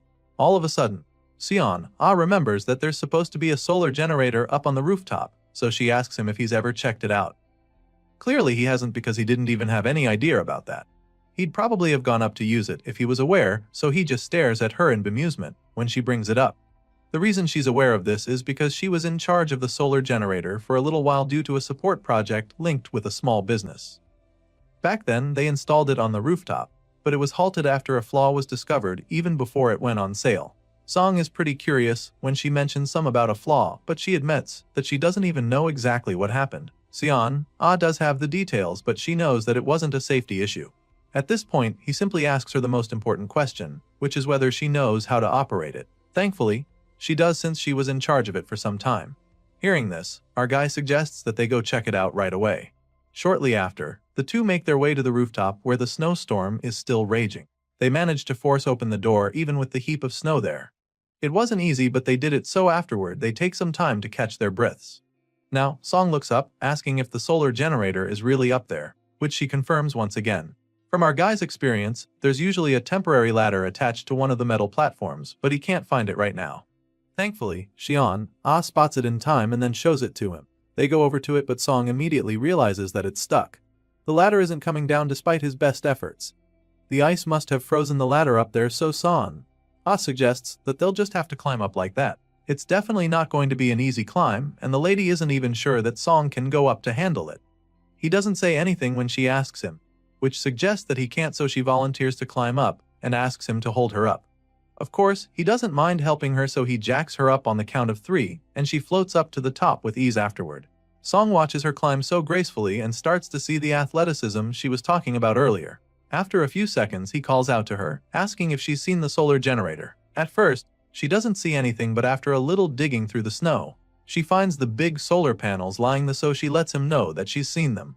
Sure, it's not very big, but she's still pretty excited to find it still there in good condition. Since it's small enough, she can take it apart to bring it down, but she'll need Song to catch it to avoid it getting damaged.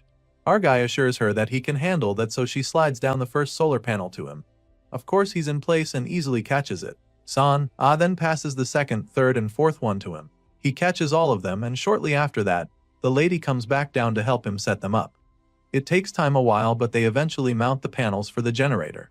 It was pretty tough, so they're both panting by the time they're done. From the look of things, Song thinks they should be done, and she confirms this, stating that the installation is now complete. It should normally be installed outside, but they can't do that with all the snow settling on the panels. It's fairly bright enough, so Song wonders if the efficiency will be high with all the clouds in the sky. From what she remembers, the generator could charge a phone to 50% when the sun shines brightly. But that's if they collected power for half a day. Sadly, the sun is barely out right now, so they'll have to wait a while to see any results. Our guy plugs in the phone at 1%, and by the next day, they come back to meet a pretty underwhelming battery level of 9%. As you can imagine, this is extremely disappointing. Apparently, the voltage is so low that the estimated charging time is 12 days to get to 100%. And so, the MC doesn't even know what to think. As you can imagine, Song and Sion are pretty disappointed when they see the extremely low battery level. The lady can't believe that they could only get 8% of battery life after charging the phone overnight. She's not the only one feeling this way though, since Song is also really pissed that they went through all that trouble the previous day just to get such a poor result. His thoughts are suddenly interrupted when he notices Son rubbing her cold feet against each other to get some warmth.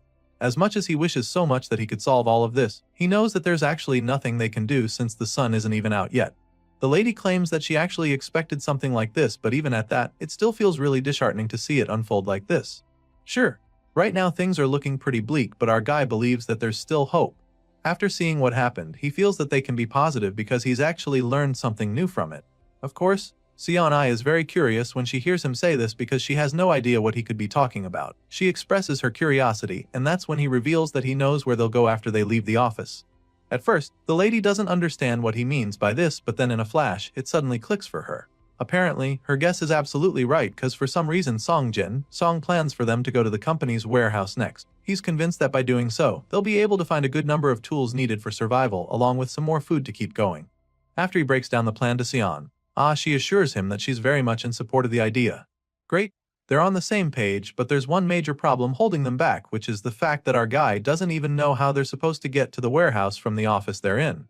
If the car GPS doesn't work, then they'll have to find their way with just a phone, and there's already a glaring obstacle with this method, since they don't have enough battery life for that kind of mission. Song is pretty stumped at this point because he's not sure if it would even be wiser to draw a map on paper instead. He ponders deeply on the matter, but Son quickly interrupts his brainstorming session by telling him that he shouldn't even be bothered about that. She walks over to him and of course he's taken aback by what she just said. Song turns around to look at her with a look of bemusement plastered on his face, and that's when she informs him that the company house is actually close to her house. That being said, she knows exactly where the place is because she used to see it often whenever she was out for a walk. Son-ai explains all this to the MC and assures him that he doesn't have to worry about finding his way there. Of course, this is amazing news for our guy since he was already beating himself up about it. He's relieved when she tells him all this and starts confessing how glad he is to have met her. Obviously, that makes both of them because even the lady was starting to feel hopeless when she was still all alone, but now that she has a goal, she feels a lot stronger. Looking back now, Song realizes that it was a really good decision to team up with San-ah. The lady has proven to be very useful in such a short time. She knows how to do a lot of things and takes on the hard work. Even now, he can tell that her feet must be freezing, but she's never once tried to take his boots, which he finds really impressive. With all of this in mind, he finally decides to get her those winter boats he's been contemplating on. All of a sudden, he calls out to her, and when she turns to him wistfully, he asks her what her shoe size is. As you can imagine, this question came out of the blue, so she is pretty taken aback. She doesn't get where he's going with this, so she expresses her curiosity. Of course, Song isn't keen on telling her about the floating shopping window, so he just tells her that he came across some boots earlier, claiming that he'd like to give them to her if they fit. Seon-ah said that she wasn't cold the other day on the roof, but our guy knows that it's probably not true. He offers to get her the winter shoes and without any hesitation, she excitedly reveals that she's a size 230. Seeing the look on her face, Song is relieved that she's happy. Still feeling all excited, she asks if she can go with him to get the shoes, but he quickly tells her that he'll rather go by himself. Obviously, the winter shoes are not really in the building, so he tells her to wait and dashes off. Not long after, we see Son-ah trying on the new pair of white winter shoes and she's really glad to see that they fit perfectly. Meanwhile, the MC receives some good news when a message from the system suddenly appears in front of him. It turns out that a party has just been formed, and as he reads further, we see that it's a party of 2. That's him and Son-ah. Besides that, the coins acquired by party members are automatically his, which is definitely a good thing. Despite being pretty excited, Seong is also quite puzzled. This is the first time he's seen something like this, so he wonders if the shop window was just the beginning of something much bigger. If that's the case, then gaining more party members would be a huge advantage. Song figures all of this out pretty quickly, but he's still not sure why it's happening now all of a sudden. It makes him wonder if it's because he gave her an item for the shop as a gift. Song ponders deeply on all this while the clueless lady keeps thanking him for his kindness. Anyway, from the look of things, it seems like he might just be able to increase the number of members of this party. Right now, he's lost in thought, wondering if other features get added too, since the shopping window probably wasn't the only mysterious thing around. He's so engrossed in this matter that he doesn't even realize that Son-ah has been trying to get his attention. She's been calling out to him for a couple minutes, but he doesn't hear her, so she finally gets fed up and goes closer to him. Obviously, she can't see the floating window, so when Song finally answers her, she asks him if he's actually okay. She informs him that he zoned out all of a sudden, which got her concerned. Hearing this, our guy quickly claims that he is just a little dizzy, suggesting that it's because he hasn't been eating well lately. This makes sense, so Seon-ah figures that they should probably eat something before it turns into a problem. Song realizes that Seon-ah hasn't noticed anything yet, which makes him pretty curious. It's starting to look like he's still the only one who can see the floating windows even though he's formed a party with her. He's not sure, so he decides to just watch closely for the meantime. With this in mind, he supports San Ai's idea, claiming that he'll feel better after eating something. Days pass and the Ice Age apocalypse extends to 2 weeks. It's the 14th day of being trapped in the zombie-infested building, and it's also been 3 days since their water ran out. At this point, our guy is starting to find his thirst unbearable, so he's desperate for any water he can find. Song looks like he's about to lose his mind as a result of the thirst, and Sion Ai is no different, so it becomes clear that they need to melt some snow. The lady agrees with him and decides to go get the papers and documents that she came across earlier. She springs into action, so the MC does the same. As desperate as he is, he still knows that they should probably light the fire on the rooftop since they wouldn't want to have to deal with flames inside. That being said, he picks up a table and heads up to the roof to make a spot for the fire. Soon enough, they are outside and Song is going through the papers and documents that Sion Ai brought with her. While he's at it, he keeps thinking of the risks involved with what they're about to do. If they light a fire outside, then the smoke will likely attract the plunderers who have been in hiding. Song is aware that there are people who mainly roam in groups, committing all forms of crimes from robbery to sexual assault to even murder. The MC didn't want to do anything that could catch the attention of the people in the building next door, but he's way too thirsty and cold right now, so he can't take it anymore. That being said, he creates a decent spot and finally starts the fire by lighting up the papers. As you can imagine, the heat from the flames is absolutely amazing to the both of them. It's so surreal, and Song is still really excited that they managed to achieve this. As for Sion Ai, the warmth from the fire makes her feel alive again for the first time in days. Soon enough, the snow that they gathered begins to melt, and so she happily informs Song that they now have water.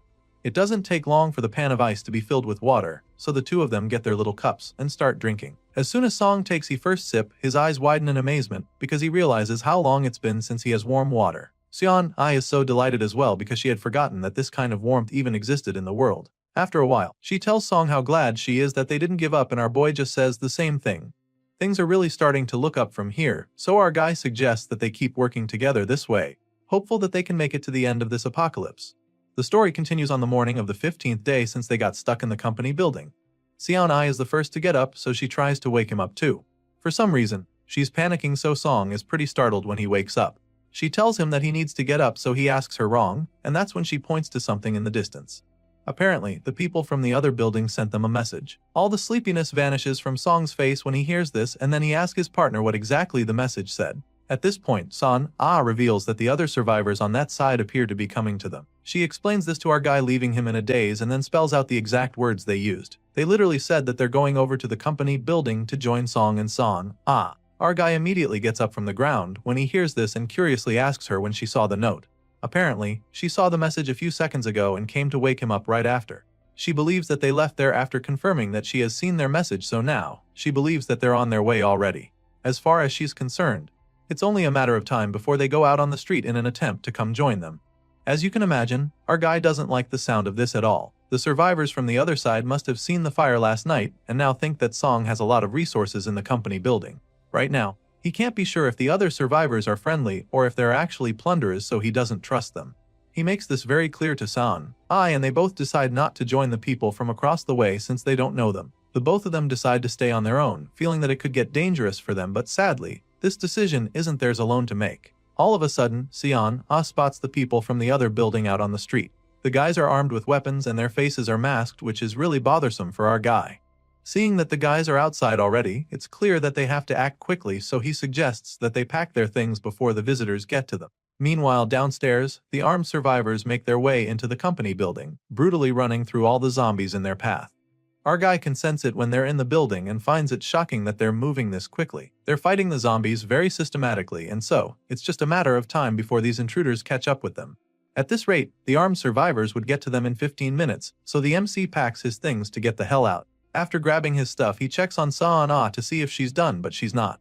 Meanwhile, back outside, the other survivors suddenly begin to get overwhelmed with the number of zombies that are coming after them. They're severely outnumbered, and it becomes clear that they can't keep out all the monsters, so they decide to run for their lives instead. The intruders take a break from fighting and burst through the glass doors of the building to escape the zombies. Of course, when our guy sees this, he begins to panic even more. He curses in frustration because now the other guys are going to reach them even sooner. Desperate to escape, he turns to check on Sion Ai again. He asks if she's okay when he sees her crouched down to the ground. Apparently, she gathered everything already, but she wasn't able to carry the big solar panels. Sure, they need the panels for energy, but right now, it's only gonna slow them down if they try to carry them, so Song tells her to leave them behind. Of course, the lady is reluctant to do this since the panels are the only power supply they have. However, our guy insists that survival comes first. So, after contemplating for a while, she agrees with him and decides to move out. The two grab their stuff along with their weapons and make their way out to the stairway. As soon as they come out, they realize that the other survivors are already coming upstairs. Sadly, now they have another problem because they're not sure if they should go up to the rooftop or down to the lower floors. It would be easier to go up to the roof, and it will also be easier to defend themselves at first. However, if this drags on, they could get stuck up there and the cold would put them at a serious disadvantage. Our boy can already foresee some of the problems that could come with being stuck on the roof, so he decides that it's wiser to go down to the lower floor. Song and San make the way downstairs despite the risk of coming across the intruders. They make it safely to the 6th floor and immediately begin to make preparations. Our boy suggests that they block the entrance immediately and hold their ground to avoid getting caught off guard. Of course, Sion is ready to give her all, so they both stand guard at the entrance and brace themselves for what is to come. At the same time, the intruders keep advancing and their footsteps are getting a lot louder to the MC. Song tells her to get ready, and that's when he hears the railings vibrating. It's clear now that the intruders are even closer than before, so it's just a matter of time before they find them. Sion can see everything going on, so she doesn't even need our guy to tell her that the intruders are checking the place in search of any other survivors. At the moment, the armed men are on the 4th floor, tearing apart the entire place to find something. When they don't find anything there, they move up to the 5th floor. Song can sense this, so he knows that the intruders will be on the 6th floor any moment now. Song and his partner have already barricaded the door to prepare for this. They're waiting there for the men to come in, but they're shocked when that doesn't happen. All of a sudden, they can't hear the noises anymore, which leaves them baffled. Song doesn't get why the intruders aren't coming up anymore. The lady can also sense that something feels off, so she begins to panic as well, and while she's still trying to figure out what's going on, the whole place starts to vibrate. Glass shattered all over and the quaking sends our guy falling to the ground. After this happens, San is even more confused. She turns to check if Song is okay and the MC does the same, asking if she's fine. They get back on their feet, hoping to find an answer for what just happened, and the lady suggests that it could have been some kind of explosion. Of course, it seems likely, so this makes Song panic. There are only 2 of them, so he doesn't get why the intruders would even bother with explosives. At that moment, he suddenly remembers the note he found days ago, warning him to avoid the 5th floor. All of a sudden, pieces of the puzzle start falling in place as several memories run through Song's mind. He remembers San telling him that she thinks the section chief is still alive. He remembers that she said that the manager would either be on the 3rd floor or the 5th. And so now, after hearing that explosion from below, it all starts to make sense. Our guy suddenly has an idea and asks the lady to follow him so they can go check the lower floors. As you'd expect, she's taken aback by this idea because this isn't even a good time to take a risk like that. However, the MC is clearly not going back on this decision, so she follows him nervously, wondering if this is going to be okay. In response, our guy insists that everything will be fine because if his guess is correct, then they'll finally be able to find the answers they've been looking for. By the time they get down to the 5th floor, they're astounded by the amount of rubble they come across. There's no doubt that an explosion took place here, so our guy knows that they can't afford to let their guard down now. He tells San to stay sharp, and of course the lady is locked in, just like him. While they're quietly moving down there, they sense something strange. Sion is the first to notice it, so she calls Song's attention to it. The assistant manager turns to it, and by the time they shine their flashlights in that direction, they're stunned to discover a corpse lying there. From the look of things, these dead bodies have not been lying here for too long, which makes them understand just how dangerous the place is. San begins to panic after seeing the corpse, but our boy knows better than to lose his composure. With this in mind, he decides to go investigate, but first, he tells the lady to stay put and wait for him. It's definitely something to worry about when he sees fresh corpses lying around, but Song chooses to remain calm. It's a truly brutal scene on display, but right now, he's more interested in finding out why there are only 2 dead bodies there. He takes a look around and realizes that there probably aren't any explosives left. He reaches the door and is shocked to find that it's been completely blown away by the explosion. It's pretty scary, but the brave hero goes in anyway to investigate some more. And that's when he begins to hear some voices. The person talking seems to be very upset with his shitty life, and it appears that a group of people are trying to kill him. For some reason, the voice sounds pretty familiar to our guy, and after listening for a while, he realizes that it's Chief Choi talking. With this in mind, our guy confirms that the explosion must have been the old man's doing. So far, that's the only thing Song has been able to confirm, and he still needs to figure out what and who the man is talking to. Determined to get some answers, our guy enters the office and calls out to the section chief curiously. The man sees him and is immediately excited about it. He recognizes our boy as the assistant manager, but then all of a sudden, the look on his face turns into something else. Just then, he starts begging our guy to save him. The man desperately crawls over to our guy asking for help, and that's when Song sees that the guy's leg is gone. He keeps begging him, telling him how much he wants to live. Choi cries out, talking about how unfair life is. Obviously, he doesn't want to die like this, so he's desperate for Song to save him. As you can imagine, our guy is not too keen on getting close to the injured man because he's not even sure of the situation on ground. He stands there dumbfounded and reluctant to go into the dark where the old man is. Just then Son-ah arrives right behind him, curiously asking what's going on. She heard the voice too and recognized it, so now she's wondering if Chief Choi is still alive. She's still talking to Song when the injured man emerges from the darkness once again, looking full of hope now that Son-ah is here.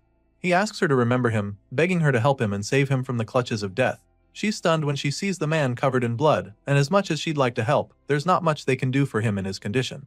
Song tells the chief how sorry they are, explaining that they don't have any medicine to help him. Besides, they're not even doctors, so they don't know how to help him. However, the section chief is desperate to live, so nothing they're saying right now even makes any sense to him.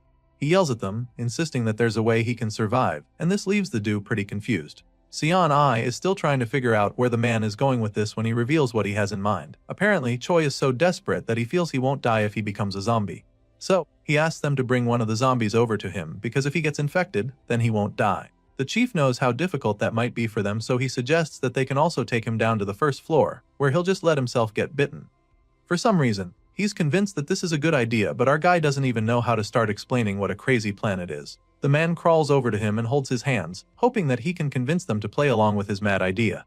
Sadly, Song-jin Seong can't see himself doing it, so he just apologizes to the chief once again, admitting that he can't help him. That being said, he lowers Choi's hand to the floor and creates some distance between them. At this point, the old man is furious, so he curses at them, wondering why the hell they can't help him now. Choi reminds them how he held off the raiders for them and expresses his disappointment that they can't repay the favor. He feels that they're screwing around with him and accuses them of not wanting to save him because they want to shack up together. As far as he's concerned, they're both selfish pieces of shit who don't want to help him. He calls Seon-ah a dirty bitch for flirting with him before and now hanging on to another guy. The man feels slighted, and since they don't want to help him, he doesn't mind if they all die together. One of the bombs didn't go off earlier, which means he still has one explosive left to use on them. At this point, it's clear that he's about to do something absolutely insane, but before he can even finish making his threats, he gets stabbed to death with the wooden spear. After dealing with Chief Choi, the duo take a look around the place and realize that those guys who came around were really raiders. It's clear that those people wanted to take their stuff because the bags they came with were totally empty. They check the weapons the guys came with and notice that the shield is broken from the explosion and can't be used. Besides that, the hammer they left behind is too heavy to carry, so now Song is conflicted. The MC carries all of the weapons while Son-ah keeps checking the bags. He looks at how messed up the place is, with the shattered glass everywhere, and suddenly says that the plunderers would have died anyway.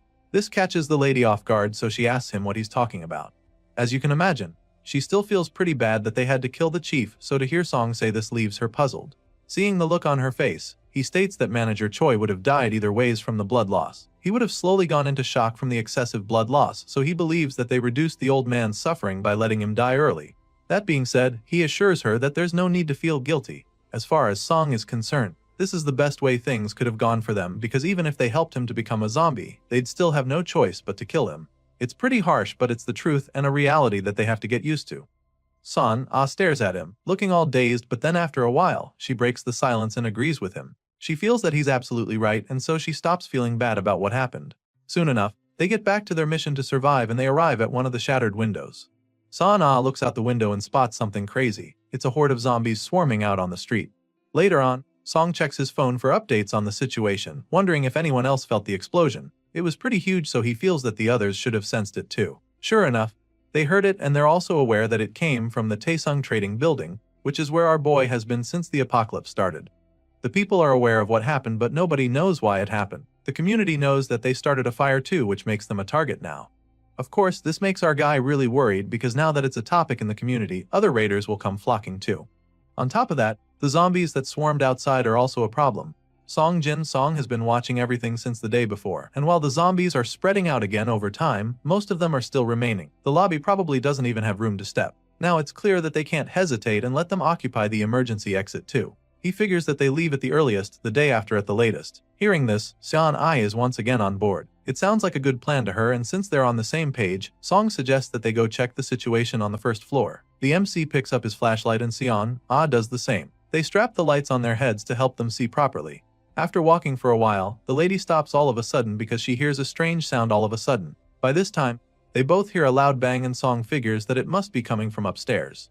They stare at each other at this point, unsure of what is to come, but they have to check it out, so our brave hero takes the lead. He takes a peek and sees a zombie walking around in the room. This makes begin to panic all of a sudden, so Song quickly shuts the door. She begins to freak out, fearing that Choi could be in there, but our guy knows that it's the guilt talking right now. So, he assures her that it's not possible for Choi to be there. His head was pierced through, so even if he got infected later, he would still die. Still, she can't get herself to calm down. She's afraid that one of the raiders got bitten on a lower floor, but Song assures her that it's not the case. If that was true, they probably would have turned into a zombie by the time they arrived. That being said, Song suggests that it's probably a survivor from the 3rd floor that went up to the 5th floor. It's either that, or something came in through the broken window on the 5th floor. Of course, the latter would be way too bad for them to deal with, so the two of them decide to assume that it's the former. Now that they have this idea, the MC suggests that they go back down to the 1st floor. The hero never imagined that the situation would get this bad. It's right to say the 1st floor has been completely overrun, so this makes him remember the security room where he spent some time. He wonders what the assistant manager Choi Jae-sung is doing. If he was in the security room, he would have heard and felt the explosion closer than anyone. With this in mind, he realizes that going out that way would actually be suicide. At this point, Sion suggests going out through the underground parking garage. Thankfully, our guy was thinking the same thing, so they head down that way. There were no zombies when they checked before, but that might have changed, so he reminds her to be alert. Sure enough, there are several zombies down there now, but there aren't too many. There are about 10, which is a lot fewer than what's in the lobby.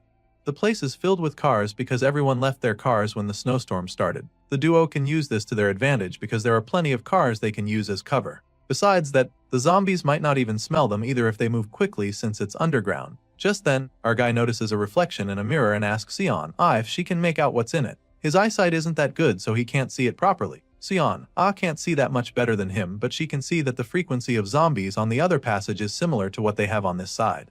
This feedback is enough for our guy to make a decision, and so he suggests that they go up to the 7th floor for now. Later on, the two get some rest, and while they're waiting there, Sion talks about how much better it would be if they could just travel by car. Sadly, this might not work because the batteries in most of the cars would have died since they've been sitting in the cold for over 2 weeks.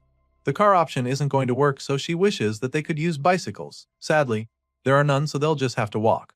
Once that's out of the way, the two get back to planning their escape with a map.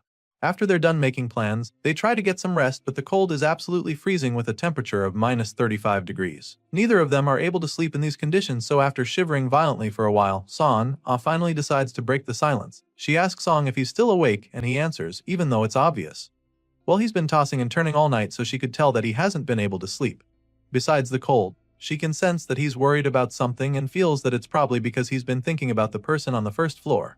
He's worried about Jae-sung and he admits it, so Son tells him that he can go bring the guy if he wants. However, the MC doesn't take this offer because he knows that doing that could endanger their lives. Right now, she's his only ally in this apocalypse and he can't risk losing her. But then again, he just feels bad because Jae-sung seemed trustworthy. Hearing this, Sion admits that it's unfortunate that the person is someone he trusts. She reminds him that there will probably be more dangerous situations once they go outside, insinuating that they hold on to anyone they can trust. As soon as our guy hears this, he asks if she'd be okay if Jae-sung joined them, and she assures him that she doesn't mind. Hearing this, our guy gets on his feet like he's just made a decision and quickly picks up his phone. He tells her that he's going to use his phone for a while, so she can turn away if the screen is too bright. Son doesn't mind, of course, so she gives him room to do so. Song opens his chat with Jae-sung and sends a message, asking the guy to meet up with him at the emergency exit on the 1st floor at 6 AM if he is planning to escape the building. The next day, which is 17 days since the apocalypse started, our boy and his partner get ready for the big move. It's 5:40 AM and Song is anxiously waiting to hear from Jae-sung. There's still no response from his fellow assistant manager. He's disappointed when he sees this, but Son reminds him that they might be waiting for him at the emergency exit, urging him to go with him and stay positive. So, they too make their way down the building from the 5th floor to the 3rd, and finally to the 1st floor. By the time they get to the emergency exit, there's no one else there, which just confirms what Song has been worrying about. Still, they wait for a while, and 3 minutes after the appointed time, they're still not joined by anyone. Sion knows that this is important to him, so she asks if he'd like to wait a while longer. Of course he does, so they wait for 2 more minutes, and by the time it's 6:05 am, there's still no one that comes around. Now at this point, it's time for our boy to make the difficult choice. By the time Song and Sion make it to the exit on the ground floor, it's pretty clear that no one else will be joining them. Our guy was really hoping that their other colleagues would see the message and come on time, but seeing that nobody else is there, there's nothing they can do about it. They just have to keep moving before the zombies get to them. Before setting off, They look out the glass door and notice a lone zombie wandering outside. This zombie wasn't there before, which means that it's just a matter of time before more appear. That being said, our guy suggests that they'll have to take it out immediately, but for that they'll need to go with Plan A. Back at the underground parking lot, we see the two stealthily trying to make their way past the zombies. Looking around, they can confirm that it's just like the community said. The zombies keep circling the same spots and the ones who aren't moving this way are just standing still.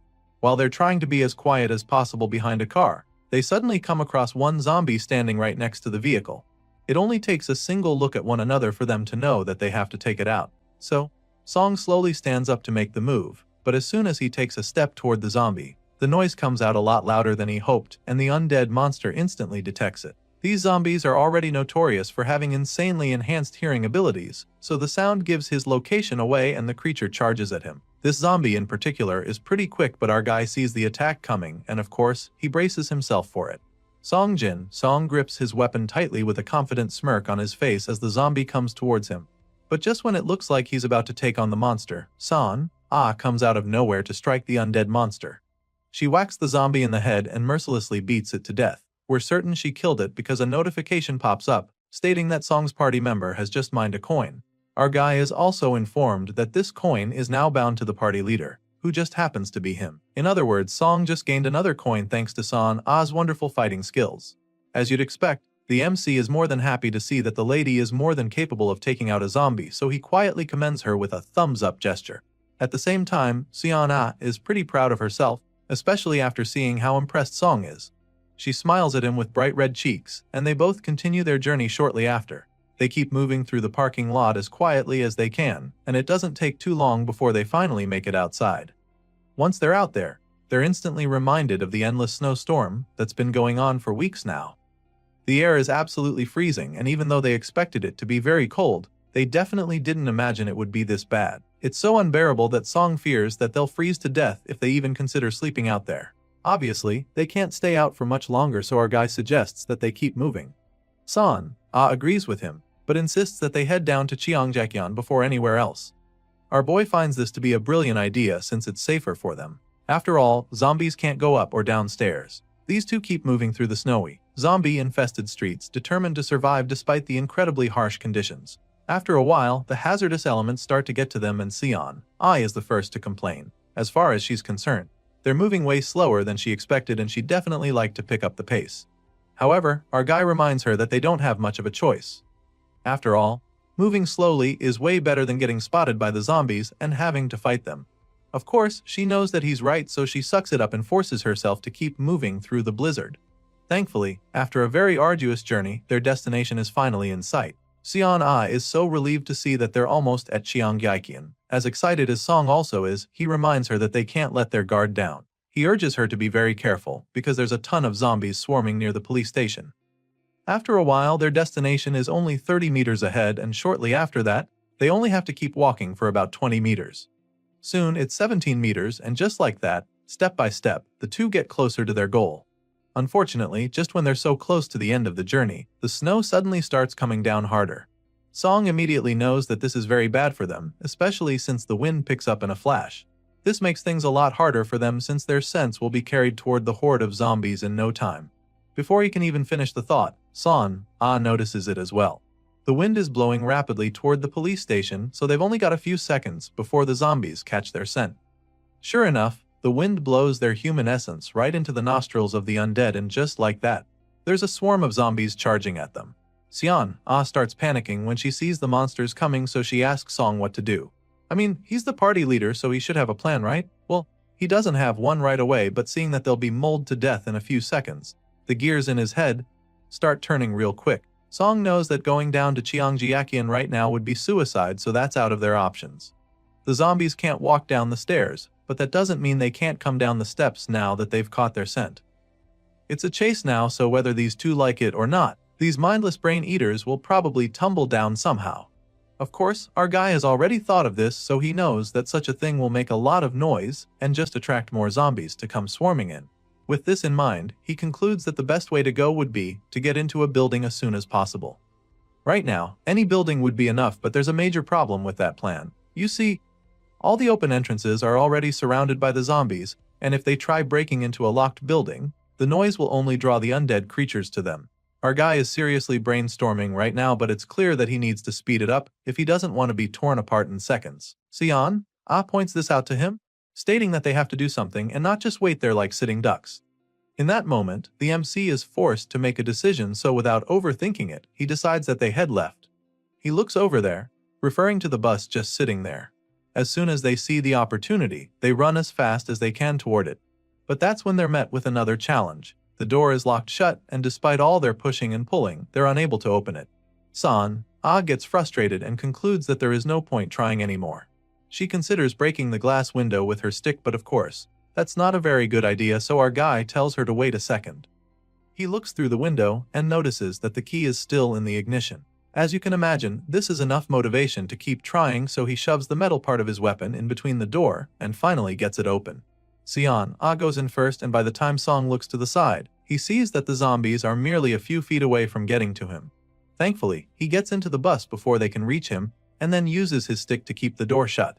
Of course, he knows that this is just a temporary fix, so he gets right to work, trying to figure out how to start the bus. He knows that it's only a matter of time before the zombies get in, and San, confirms his fear by telling him just how close the brain eaters are. He tries to start the engine, but it doesn't work at first, and it's looking like they're finally going to be sitting ducks. The stick holding the door will definitely not stay there for long, so he suggests that they try blocking the entrance before the zombies get to them. Meanwhile, they're both still praying for the engine to start, and after a couple tries, the bus finally starts. Sadly, this joy is short-lived because the engine just goes off once again, leaving our guy extremely frustrated. Song tries again, but by this time, it's already too late because the zombies are right outside the door. Sion, stands there to stay on guard, and for good reason, because the glass door alone is definitely not enough to keep the vicious zombies outside. The first one smashes through the door, desperately trying to get to them, but she just stabs it with her spear and sends it right back outside. She stabs a couple of them to buy our boy some time while he desperately tries to start the engine. Just when it looks like they're cooked, Song finally starts the bus, and without even thinking about it, he floors the pedal to get the hell out of there. The bus accelerates so fast that Sion, falls back when it starts moving. The poor girl didn't see it coming. Song sees his colleague flat on her back and immediately checks on her to see if she's okay. Thankfully, she's fine, and it's not like they can stop moving now, so he simply advises her to hold on tight. Song puts his foot on the gas and starts speeding toward one of the buildings. He doesn't plan to ram in there, of course, so he steers away from the glass doors, but then he's headed for another building before he knows what's happening. Song tries to stop the bus by using the brakes, but nothing seems to be working. The vehicle doesn't slow down because of how frozen the roads are now, so they're both just praying for the tires to grip the road. It's clear that they're headed right into a wall, so while Song is still trying to stop the bus, San, just closes her eyes to brace for impact. Thankfully, by the time she opens her eyes, they're still alive and the bus is still in one piece. Of course, this is a big relief to see that the bus finally stopped. San, goes straight to the window and confirms that the door is still locked properly. This is a good thing, because at least the immediate danger has been dealt with. Well, they're safe inside for now, but judging by the number of zombies pounding on the windows, they know that they have to come up with a plan fast. Sion, can tell that these monsters aren't stopping anytime soon, so she suggests that they need something to draw the zombies' attention. Right now, our boy can't think of anything to help with that, so he figures that the only way that can work is if someone happens to pass by. They need to hope that happens very quickly because the zombies are crowding in more and more. Just thinking about this gets our guy frustrated because of how helpless he is. Song is also very worried because if this keeps up, then it's just a matter of time before the bus tips over. The number of zombies keeps increasing and they keep banging on the bus, which scares the two partners. At this point, the MC begins to wonder if this is really the end. It's looking like this is where his story ends, and just thinking about it makes his blood boil. After everything it took him to get here, he refuses to accept that this is how it's all going down. Song is convinced that there has to be something he can do. There just has to be a way out of this, so he forces himself to think hard. While he's busy brainstorming, Sion, calls his attention to something else. All of a sudden, some metal poles and other stuff fall down on the other side of the road, and the noise is so loud that it attracts the zombies. Almost all the mindless brain eaters run toward the noise, and this buys the MC and his partner some time. San, sighs in relief, knowing that it was definitely a close call, but as much as they're probably thanking their stars, our boy is still really curious as to what caused the noise. He looks out the window trying to figure out what happened, and he notices that there are still a few zombies lurking around. Hearing this, assures him that the others will go away too soon enough, and that's when he asks her if she saw where those metal objects came from. Apparently, she saw it happen, so she tells him that it was from the second or third floor. As you can imagine, the MC is very curious as to what it could have been, and his partner admits that she's not even sure. From all indications, she's convinced that it might have been another survivor who still has a bit of humanity left in them. She's still saying this when her thoughts are suddenly confirmed. The moment San-ai looks up, she sees the same person she saw earlier. It's the person who helped them distract the zombies, so she's really excited to see the person waving at them. Song sees his partner waving back against this person, so his curiosity is piqued. He gets up, squinting his eyes to see who the person is. From the long hair, he figures that it's probably a woman, and that's when San-ai notices that the person is holding binoculars too. Apparently, our boy didn't notice this before, so he's pretty taken aback. Anyway, San-ai proceeds to show her gratitude by typing a thank you message in her phone and showing it to the other survivor. Sure enough, the lady with the binoculars is able to read the message clearly, and after that little exchange, San-ai notices that the lady just gave them a thumbs up. As for our boy, he's just glad to see that there's still some humanity left in people after all. His partner is also relieved to see this, because it would be too sad if all the living humans were just raiders. Clearly, Song feels the same way, and he's so grateful that he wishes he could give the lady some of their instant noodles as a show of appreciation.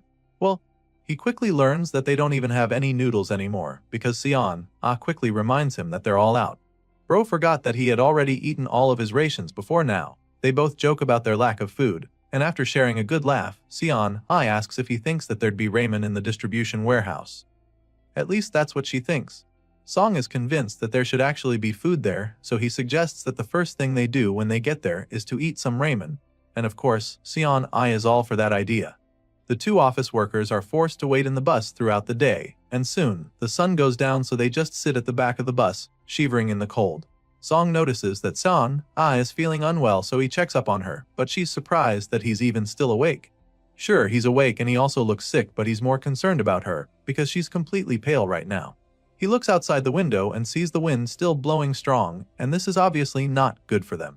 He thought that they would be fine inside the bus, but now he can see that these thin windows can't keep out the freezing cold. Later on, San-ai wakes up again and he realizes that the cold woke her up. He's definitely worried about her, but she keeps assuring him that she'll be fine. Song takes her hand and realizes that her body is absolutely freezing. Her lips are blue and she's been shivering non-stop since earlier. It's not like he's doing any better though, but he's just worried about her.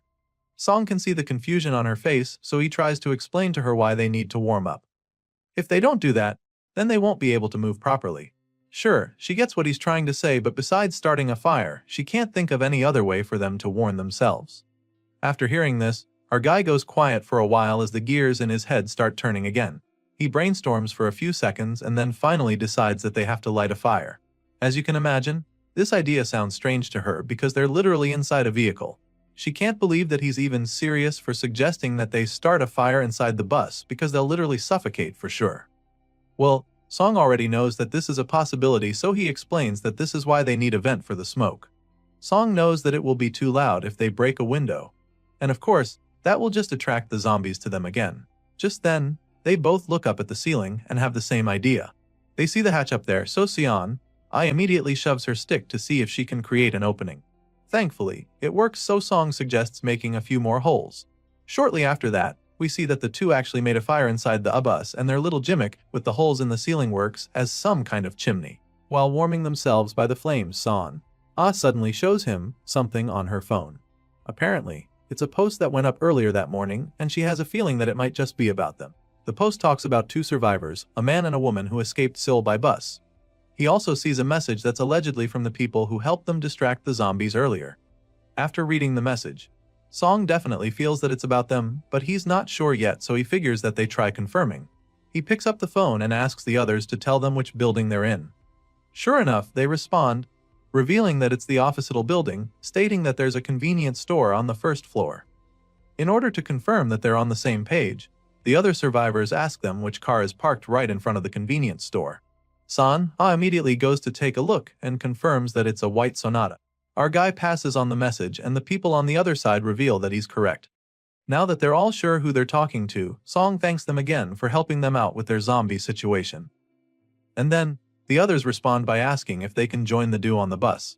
Seeing this, Song shows Sion the message and asks her what she thinks. The scene shifts and the story continues the next morning. On the chat, a message came in that morning from a guy who woke up, and as soon as he opened his window, he was shocked to see a zombie crawling up the wall. As you'd expect, he freaked out and started throwing everything he had at it, hitting it in the head until it fell back down. Other users see this message and of course, they're shocked because they didn't know that the zombies have now somehow evolved into doing parkour. I mean, it literally sounds like mutant zombies are coming onto the scene now.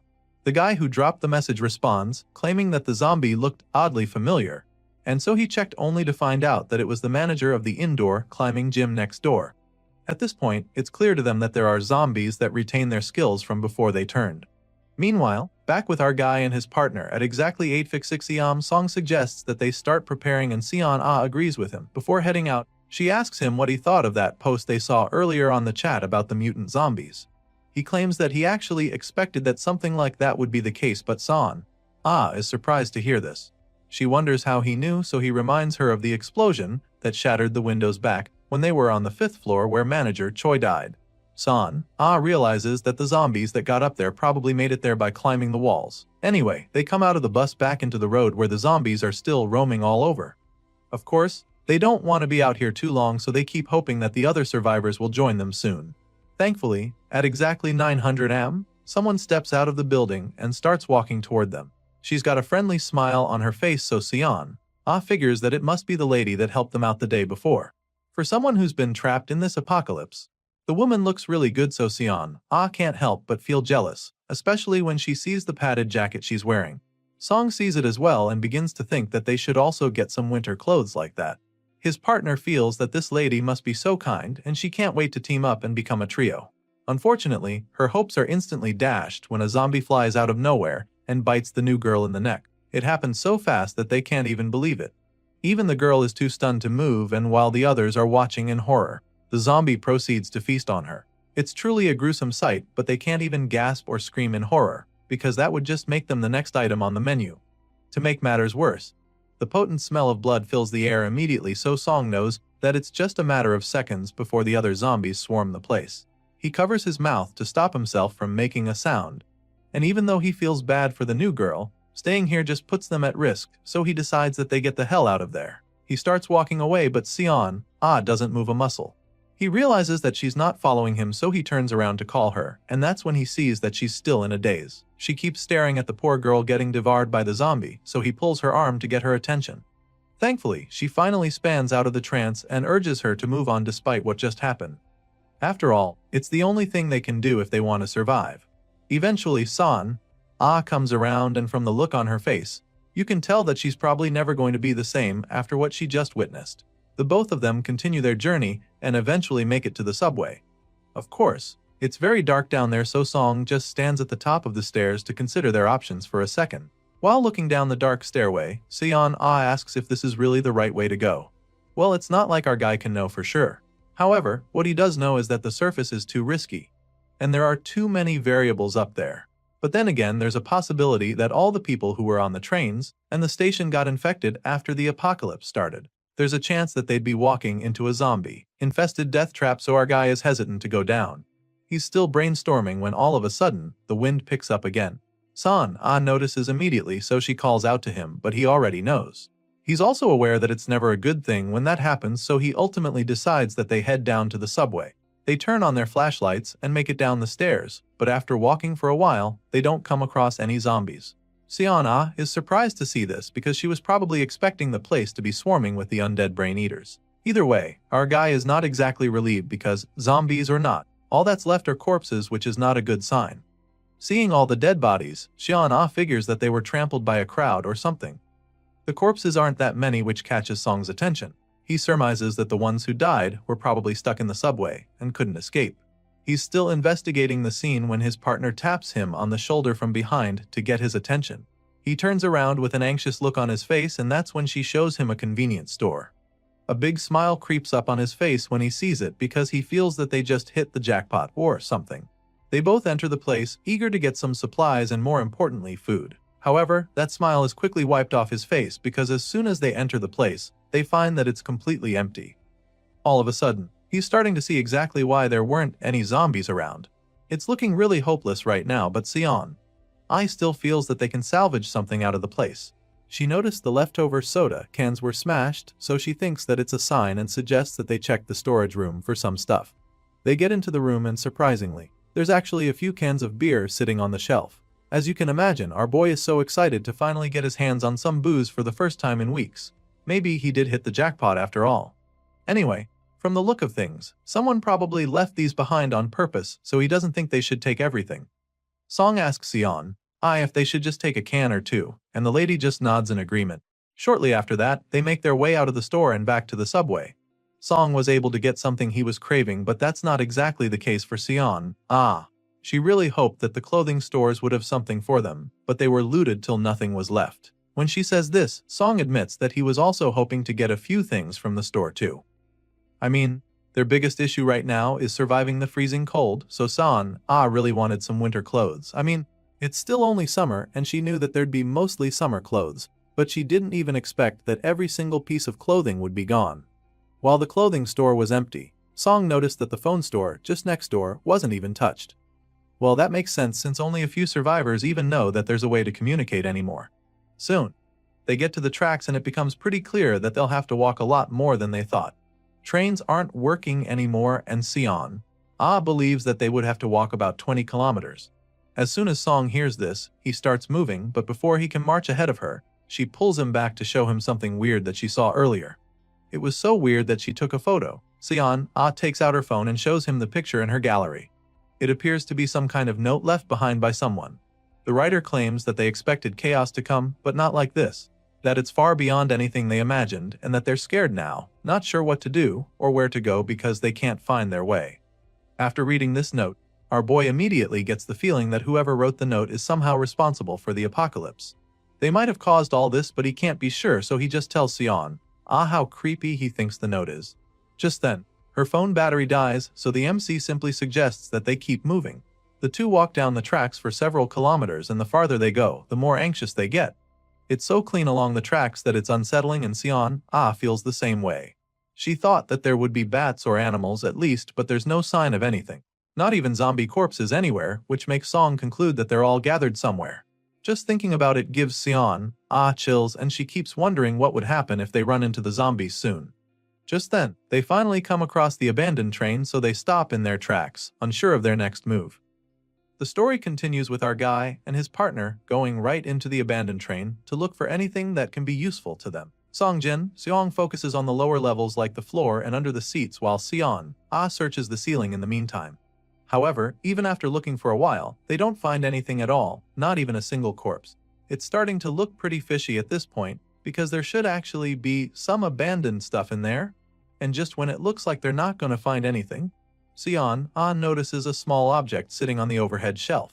She quickly calls Song's attention to it and then brings it down, revealing the box. Our guy comes around to see, and by the time she opens the box, they both discover that it is a kitchen knife sitting in there. It's still pretty shiny with no rust, suggesting that it's quite new. Despite being pretty confused by the whole thing, Sion inspects the knife without hesitation. She notices that the blade is a little short but admits that it's sharp enough, feeling that it will be useful.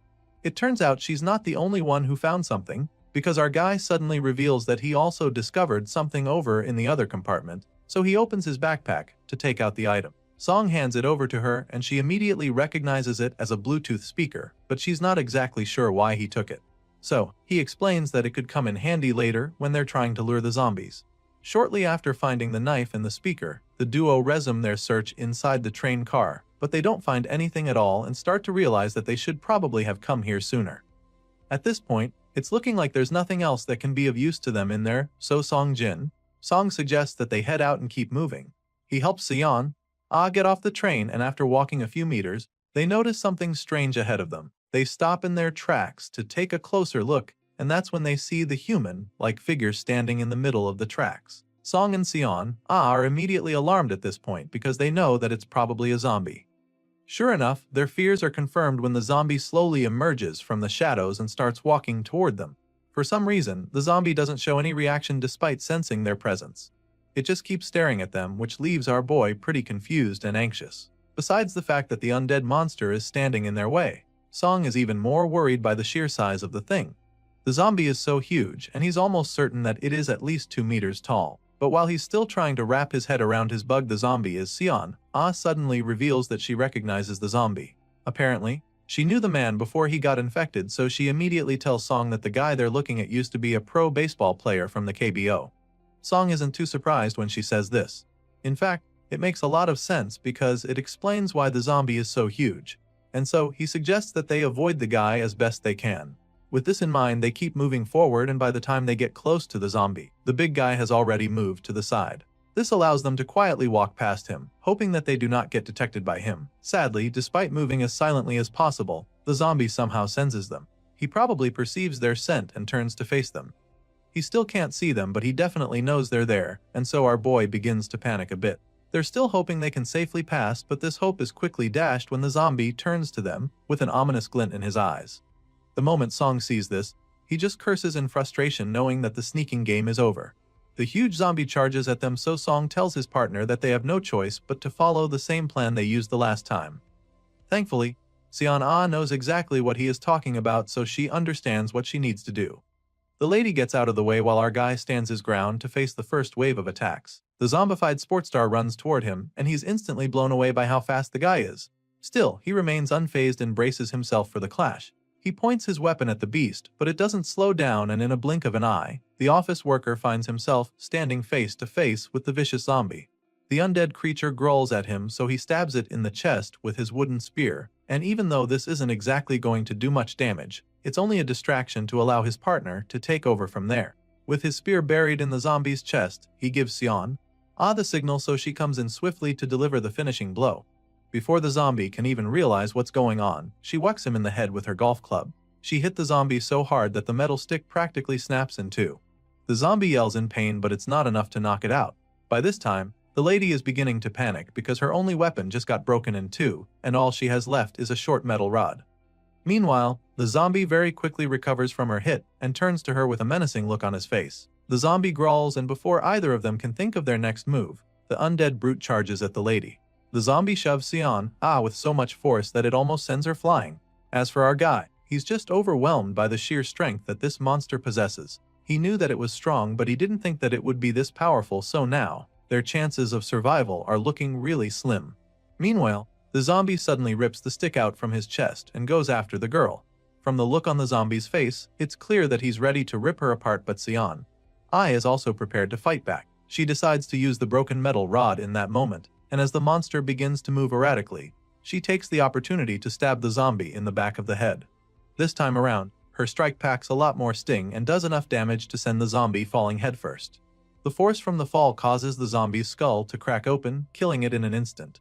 Once the threat is finally down, the both of them just stare at the corpse in relief, still finding it hard to believe what just happened. Sion still can't wrap her head around the zombie's insane physical power, and our guy is clearly feeling the same way. He can't believe that the monster was able to keep fighting even with the spear stuck in his shoulder. Thankfully, the fight is over now, and Sion is obviously the happier of the two survivors. She stomps on the zombie's corpse to finish the job, while Song simply apologizes for not doing better during the fight. Of course, she doesn't blame him for not taking the monster out on his own, so she assures him that there was really nothing more he could have done. That aside, her major concern right now is figuring out how to handle the issue of their broken weapons.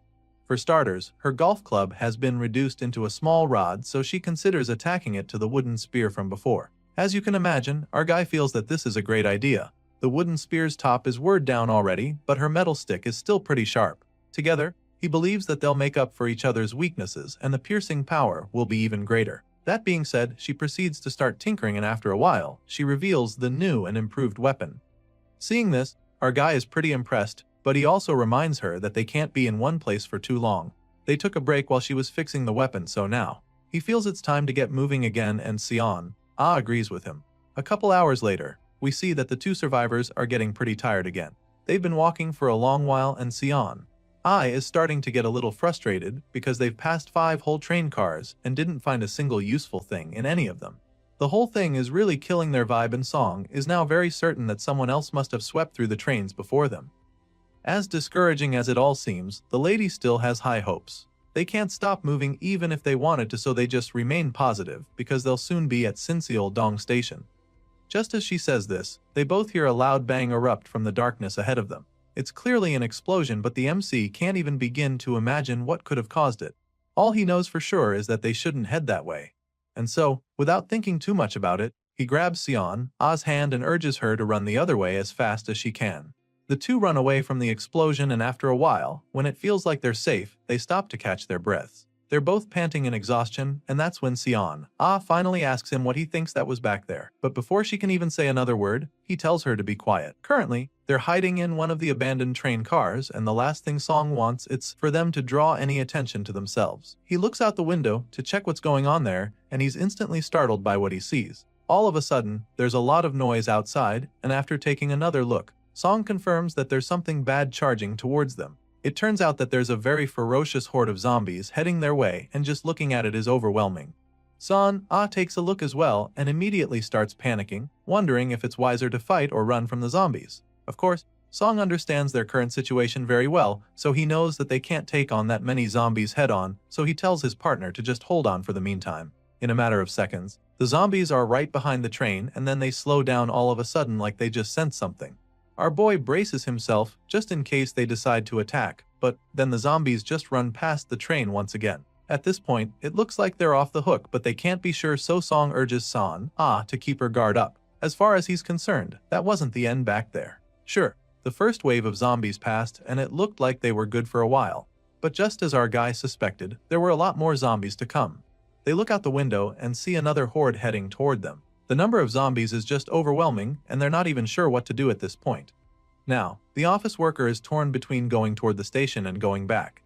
At the station, there are at least dozens of zombies swarming there, and in the opposite direction, an explosion just occurred there. Even worse, it's a place they've never even been to before, so they don't even know what's lurking on that side. Our boy is seriously brainstorming, trying to figure out what the best decision would be, and that's when Sion suggests that they consider just hiding. After all, she feels that this second wave of zombies will probably just pass them by like the first time, but our guy thinks that it's too risky. The last time, the zombies were in a frenzy, so they didn't have time to pick up their scents. However, that's not the case this time around, because this second wave of zombies is moving a lot slower. Some of them are even crawling into the train already, so Song is afraid that they might actually smell them. At this point, the two survivors are forced to make up their minds with no time to think further. And then San agrees to follow the MC's lead. And this just makes our guy even more nervous, because now it's all on him to make the right call. After a very brief mental debate, he decides that they go back the way they came. To him, it's better to go back now before the zombies spot them, and Sion doesn't argue. She follows his lead as promised, and the two make their way out of the train before any of the zombies can pick up their scents properly. He has a plan in mind right now, and all they have to do is reach the next section without getting caught. The MC climbs off the tracks, and suddenly, it looks like they'll be able to shake the zombies off their tails. By this time, they notice that there aren't any undead close to them anymore. Our guy is quite relieved, feeling that they'll be fine as long as they are careful. Song believes that they can avoid the remaining zombies as long as they don't make a mistake, so he reaches down to help pull San off the tracks as well, but that's when he realizes how slippery his palms are. Apparently, his sweat made it impossible to hold on to her, so she slips out of his grip and falls down onto the tracks. The poor girl suffers a heavy fall and lands directly on her back. She's probably in a lot of pain already, but that's not even their biggest problem at the moment. You see, the noise from her fall is so loud that it attracts the zombies lurking nearby. Just when they thought they were off the hook, they're right back in the running game. As you can imagine, the extremely sensitive creatures pinpoint the location where the noise came from and immediately start going there. Meanwhile, San is still wincing in pain after that nasty fall. She doesn't even have enough time to recover before she realizes that she's about to be surrounded by the vicious brain eaters. She looks back and sees them charging towards her, which just leaves her frozen in shock. Thankfully, Song helps her snap out of the daze by calling out to her, urging her to get back up, and he gives her a hand. This time, she grabs a hold in his wrist over his sleeve, and he does the same, which allows him to pull her up from the tracks. The lady is finally so close to safety, but then suddenly, one of the zombies grabs a hold of her boot. Her eyes widen in horror when she feels the hand wrap around her ankle, but she thinks fast and immediately kicks the zombie off her. She frees herself very quickly, and as you can imagine, the rest of the zombies don't appreciate that. This just makes them even more annoyed, so they start attempting to climb up from the tracks as well. Now, it's clear that the pavement is no longer safe at all, so the two survivors take to their heels. Our guy leads the way, urging San to run as fast as she can to keep up with him. He decides to go up the stairs, knowing how difficult it is for the zombies to climb, but to his surprise, a couple of these undead monsters already found their way up there. One of them tries to sneak up on him, but he sees the attack coming just in time. Still, the zombie is already flying at him, so there's very little he can do. All he can do is jump out of the way, but this just leaves San exposed to the incoming attack. Luckily, this lady is also very capable of handling herself, and she proves this by taking out the zombie without a second thought. She drives her newly improved spear into the monster's body, killing it on the spot. Sure, they just took out one of the threats, but they still have to keep moving. They're relieved for sure because that was very close. Currently, they're hiding in a room, so it's pretty safe for a while. Song tells his partner to look out the glass window and check what the situation outside is like. Thankfully, things are looking better for them now because Sion can't see any zombies nearby. She tells the office manager what she's seeing, and the moment Song hears it, he lets out a heavy sigh of relief. He's so glad that he can even say that they're still alive, because with what they've been through in the last couple minutes, it's a miracle that they survived. Our guy takes a moment to really soak in the fact that they aren't dead yet, but that's when he remembers what happened to San a few moments ago. That fall she suffered was definitely a serious one for sure. But that's not even the big concern now, because a couple of seconds ago, one of the zombies grabbed a hold of her leg. Our guy has been in this apocalypse long enough to know that such an exposure could just turn into something much more problematic, and he surely hopes that it's not the case. So, he asks her about her leg, reminding her that she was grabbed by a zombie not too long ago. There's blood on her white winter boot, which is pretty shocking to her. Still, she desperately hopes that the blood stain was from the zombie's hand. Desperate to find out, she takes off her boot to check. She remembers the zombie brushing against her, which gets her pretty anxious. Of course, our guy can see that she's scared, so he offers to help her take a look and find out what their fate really is. San shows him her food after taking off her winter boots, and he immediately begins to inspect. Song looks really hard, and he does indeed find something. It's pretty clear that she got scratched by the zombie, and our guy is very relieved about this, because he knows how much of a problem it would have been if it was a bite mark he just found. Song tells her that it's nothing to be worried about, but it doesn't really calm her down. She's still hung up on the fact that the zombie got her with its claw, and the look on her face right now is that pure horror.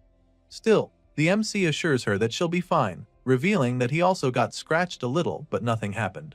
At this point, the girl desperately asks if he's sure of what he's saying, and once again, he assures her that she will be fine. Hearing this, she finally calms down, admitting that she thought it was already the end for her. This scratch mark that somehow resembles a snake bite appears to be swelling a bit, which is pretty normal, so our helps her attend the wound. Afterward, Sion admits that she feels a lot safer now that he's disinfected it, and Song is just grateful that they were able to find a first aid kit a while ago. Sadly, the box is pretty lacking, and it makes the MC conclude that the manager who handled it was very careless. There's no saline, no alcohol swabs, or even coagulants in the first aid box, but still, he admits that they're even lucky to have gotten their hands on it in this apocalypse. After all, he didn't even expect to find a lot when the other scavengers have taken almost everything of use. At the moment, it appears that the last group of scavengers to get here didn't exactly take everything. Sure, they took almost anything that can be considered food, but it still looks like they only skimmed through the place, so our guy is pretty positive. After cleaning San's wound for her, he tells her to just rest for a while, and then proceeds to continue his search. He rummages through all the stuff there, and it doesn't take too long for him to find something truly useful. It's literally a key, and even though he doesn't know what it opens yet, he's now very sure that there's still stuff for them here. Song is feeling very lucky now that he's got the key, because this means that he won't have to worry about where to sleep tonight.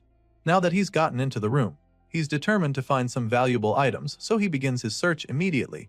But even after poking around the room, nothing seems to come forth for him.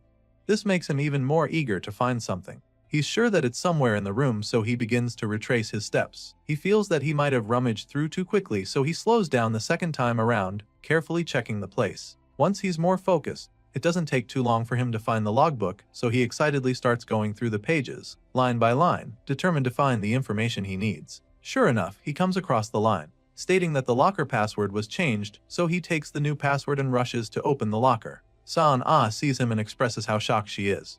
She didn't realize that he knew what he was doing the whole time, but now, it's pretty obvious.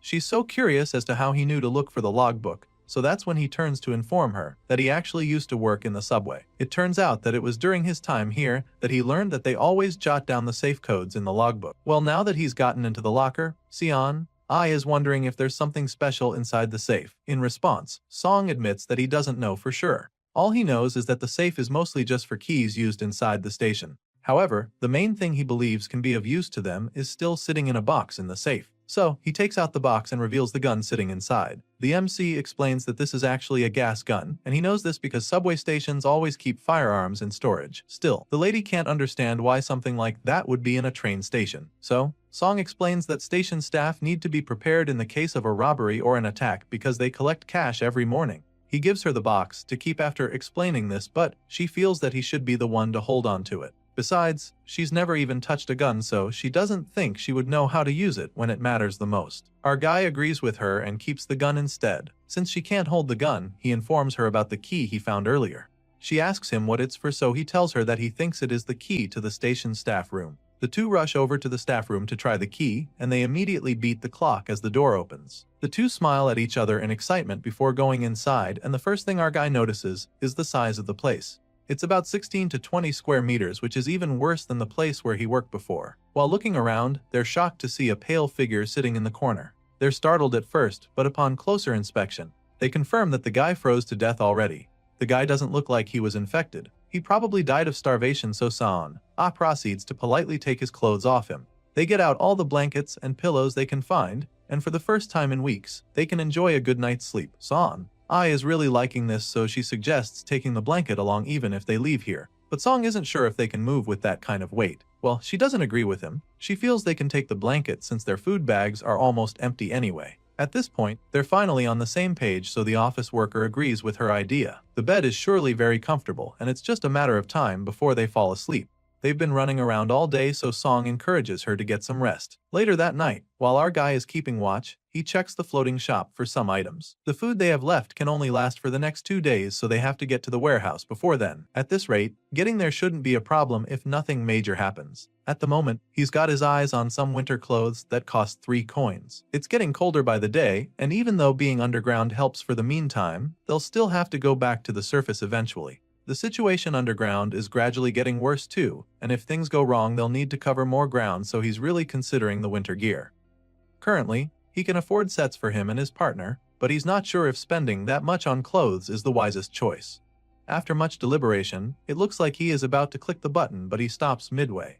He ultimately decides that they're fine for now, so he postpones this difficult choice he has to make. Still, there are a couple things he can't ignore much longer. There seems to be an update on the floating window which piques his curiosity. He taps on it and is instantly intrigued by what he sees. He feels that it could be a real game changer for them if he uses it right, so he explores it some more. The next morning, he wakes Sion up, and after much reluctance, she finally gets up to pack their stuff. She's still pretty sleepy the whole time, but our guy is absolutely ready to get moving. They make their way out of the station staff room back onto the tracks, and that's when they find something very shocking waiting for them there. A couple of train cars seem to have fallen off the tracks, blocking the way, and even though it might look like an accident, our guy is convinced that someone placed them there on purpose. Hearing this, Sion immediately volunteers to check if out, so she climbs the train from the side, but as soon as she reaches the top, the look on her face is instantly replaced with a horrified one. There's an actual sea of zombies behind the blockade, and they're definitely the most terrifying she's seen since this apocalypse started.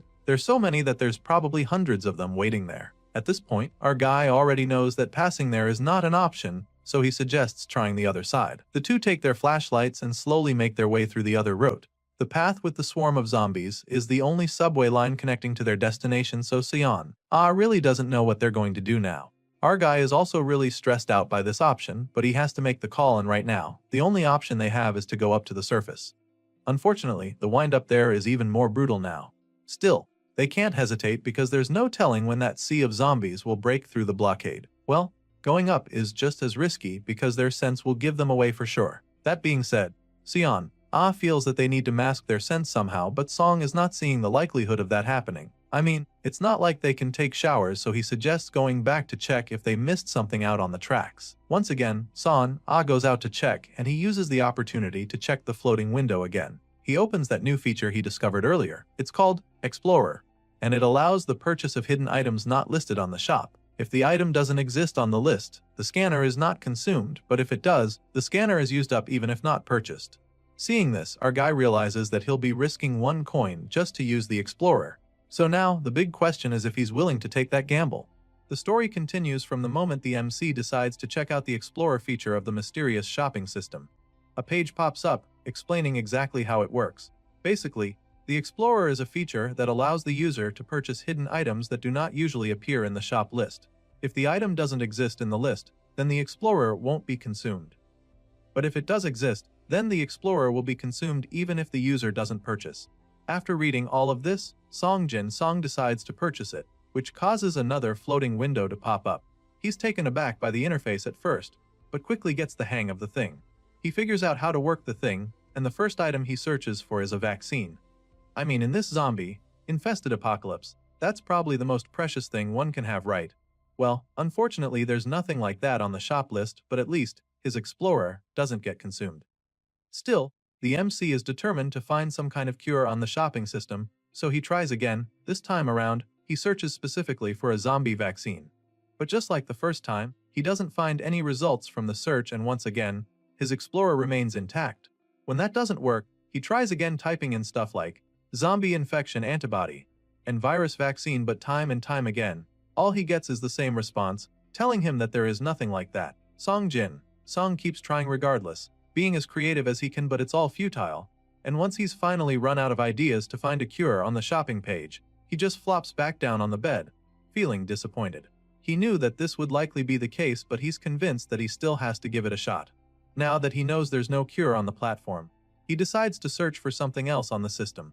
He starts with deodorant, and sure enough, it pops up right in front of him almost immediately. He's glad to have found it, but is taken aback when he sees how much it costs. For some reason, this can of deodorant costs 1 whole coin, which is pretty expensive as far as this MC is concerned. He doesn't get why it costs so much, because he knows that they will need more than one. It's pretty obvious by now that their human scents have been causing problems for them with the hypersensitive zombies, so now Song is hoping to mask it with deodorant. It's roughly 11 kilometers to Dong, which is their next destination, so in order to avoid these zombies in the cold, he estimates that it will take at least 4 hours to get there. Based on this calculation, the office worker figures that he and his partner will need at least 3 cans of deodorant each. As you can imagine, that's not exactly a cheap expenditure, but this is something that they can't afford to neglect anymore, so the MC is really considering the purchase. However, when he checks to see that he only owns 7 coins, he begins to have second thoughts about the matter. It's pretty disappointing for him when he sees this, because he was really hoping that he had gathered enough coins after all the zombies they've been slaying along the way. Well, to some people, getting the deodorant might not longer be a good idea, knowing that they'd be using practically everything they have, but it's clear that Song desperately needs them, so he begrudgingly clicks on the button to buy them. It's definitely not an easy decision, and it almost looks like he's about to cry when he clicks on buy, but he does it anyway, leaving him with only 1 coin left afterward. A few moments later, he goes to meet Sion, with the sprays, and as you'd expect, she has a couple questions.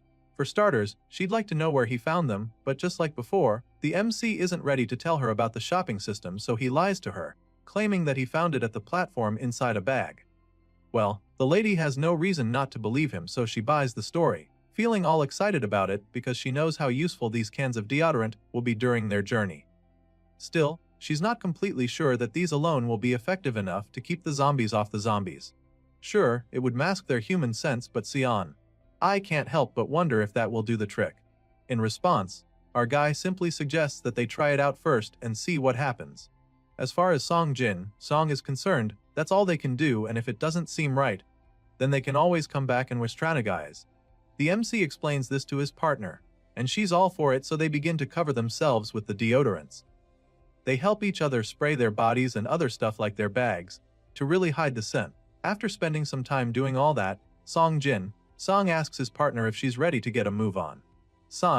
Claims that she is, so the 2 office workers head back out onto the freezing subway. They begin their journey, and after walking for a while, they reach the signpost telling them exactly how far their destination is. It's definitely not an easy walk, because not only is the freezing weather making it difficult to breathe, but the snow has piled up so high that walking is equally a hard task. The MC huffs and puffs with each step, and suddenly gets the feeling that they might encounter zombies soon, so he suggests that they pace themselves.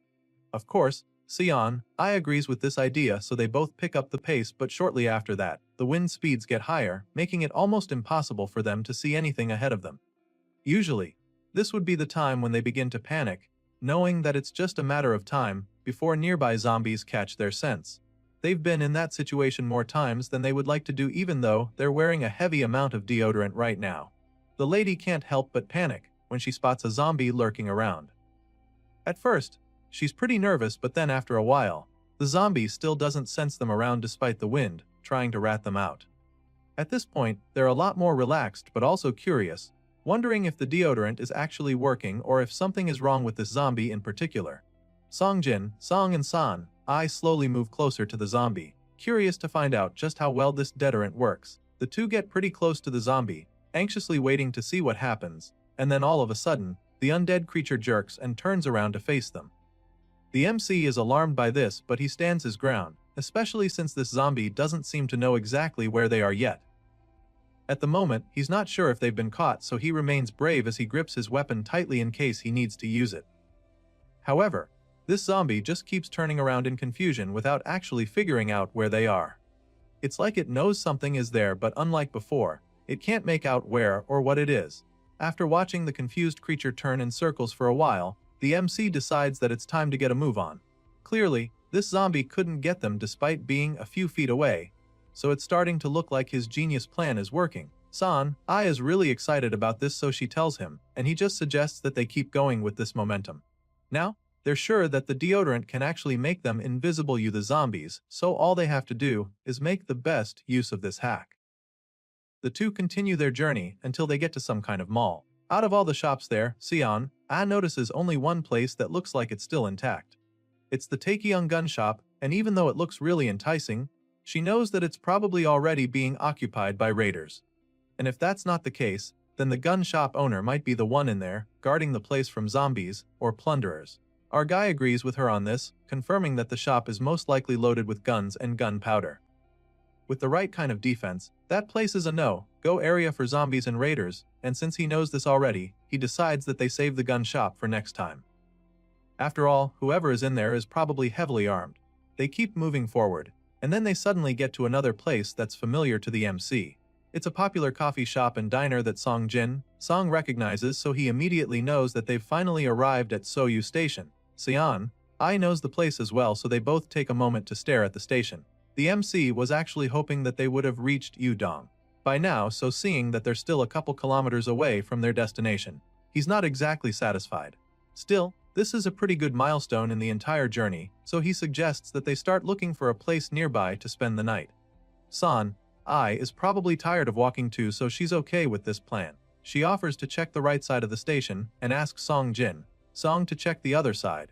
The two split up to begin searching for a good place to rest, and our guy immediately realizes that there aren't many places that haven't been broken into. Most of the windows they come across have been shattered and broken into, which isn't a good sign, because it could have either been done by zombies or plunderers. These two aren't exactly hoping to run into either of them, so they keep searching, hoping to find a place that looks somewhat secure at least. That's when the MC suddenly finds a door that is locked, so he's really positive about it. But then he takes a closer look through the glass and sees a couple shadows standing inside the place, so he immediately changes his mind. His hopes are dashed in an instant as he realizes that the place won't work. After looking around the area for a safe place to camp for the night, the two travelers meet again without finding anything. Song asks the shivering lady what she saw, but she just shakes her head, suggesting that her luck was as bad as his. At this point, the two decide to keep moving together again, hoping to actually find something that could work if they search together. It gets a little frustrating after a while, because it's clear that this is harder than they thought it would be. Song is getting quite anxious because they need to find a place quickly. As far as he's concerned, it should be a place that hasn't been occupied by zombies before. It should also be a place where they can ensure new zombies don't get in after they've entered. At this point, the office worker is just going on and on, but then all of a sudden, he notices something that catches his attention. He immediately calls out to Sion, to show her the path he just discovered. Currently, these two seem to be heading deeper into uncharted territory, and it's getting pretty dark as well, so they whip out their flashlights to continue the search. The MC finds a staircase and asks his partner if she thinks they should go up that way. But she, on the other hand, appears to have found a door leading to a room.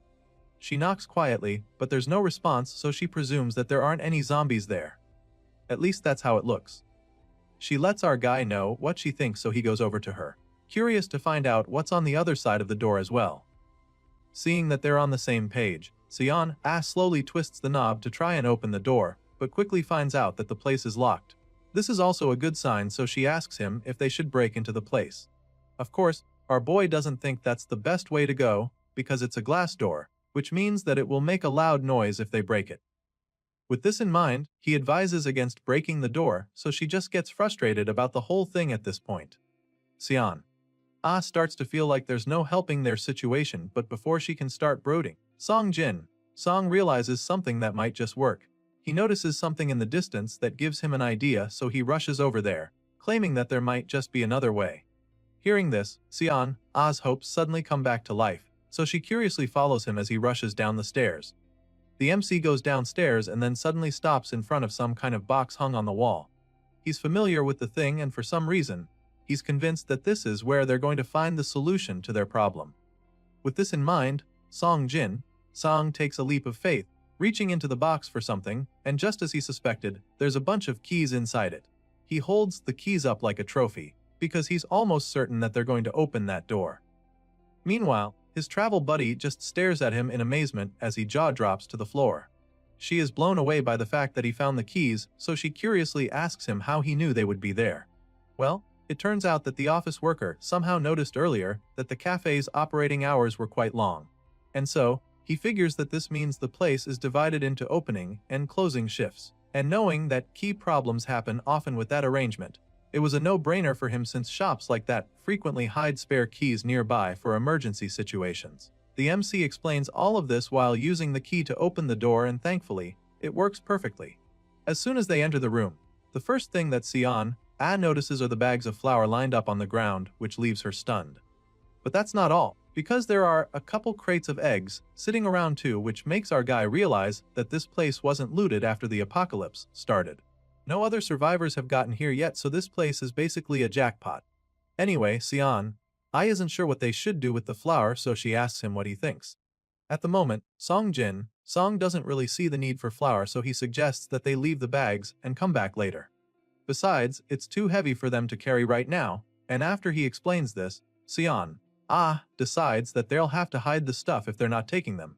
She'd hate to come back and find out that someone else took the stuff, and the MC would hate that too, so she agrees with her. Besides finding the eggs and flour, Song is pretty relieved that they actually found a great place to spend the night. I mean, that was the thing they needed the most, so it's just amazing for him. On top of that, they also got a power bank and a wristwatch, which is great for their journey. Now that they have a place to rest properly, Song feels that they'll even be able to reach the logistics warehouse the following day. As far as he's concerned, they just have to get there by tomorrow, because they might start to have some problems otherwise. The hero explains this to his partner, revealing that they only have 4 chocolate bars left for food. As much as she's all about moving forward and staying alive, Sion still feels reluctant about going to the warehouse because she knows that there might be previous customers at the place who have also been turned into zombies, just like at the gun shop. Just thinking about the possibility makes her weak, and our guy suddenly realizes that she has a point.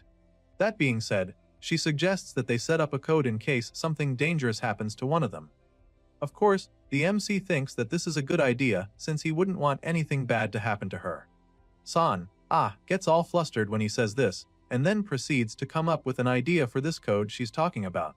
Sion quickly comes up with the secret code that they'll use, suggesting that they should just speak normally if they're threatened with a gun or a ranged weapon. Song seems to find the whole thing exciting, so he comes up with one as well, claiming that they should use polite speech to interact if there's a Millie in the picture. They're starting to have fun coming up with this stuff, so San thinks of another code.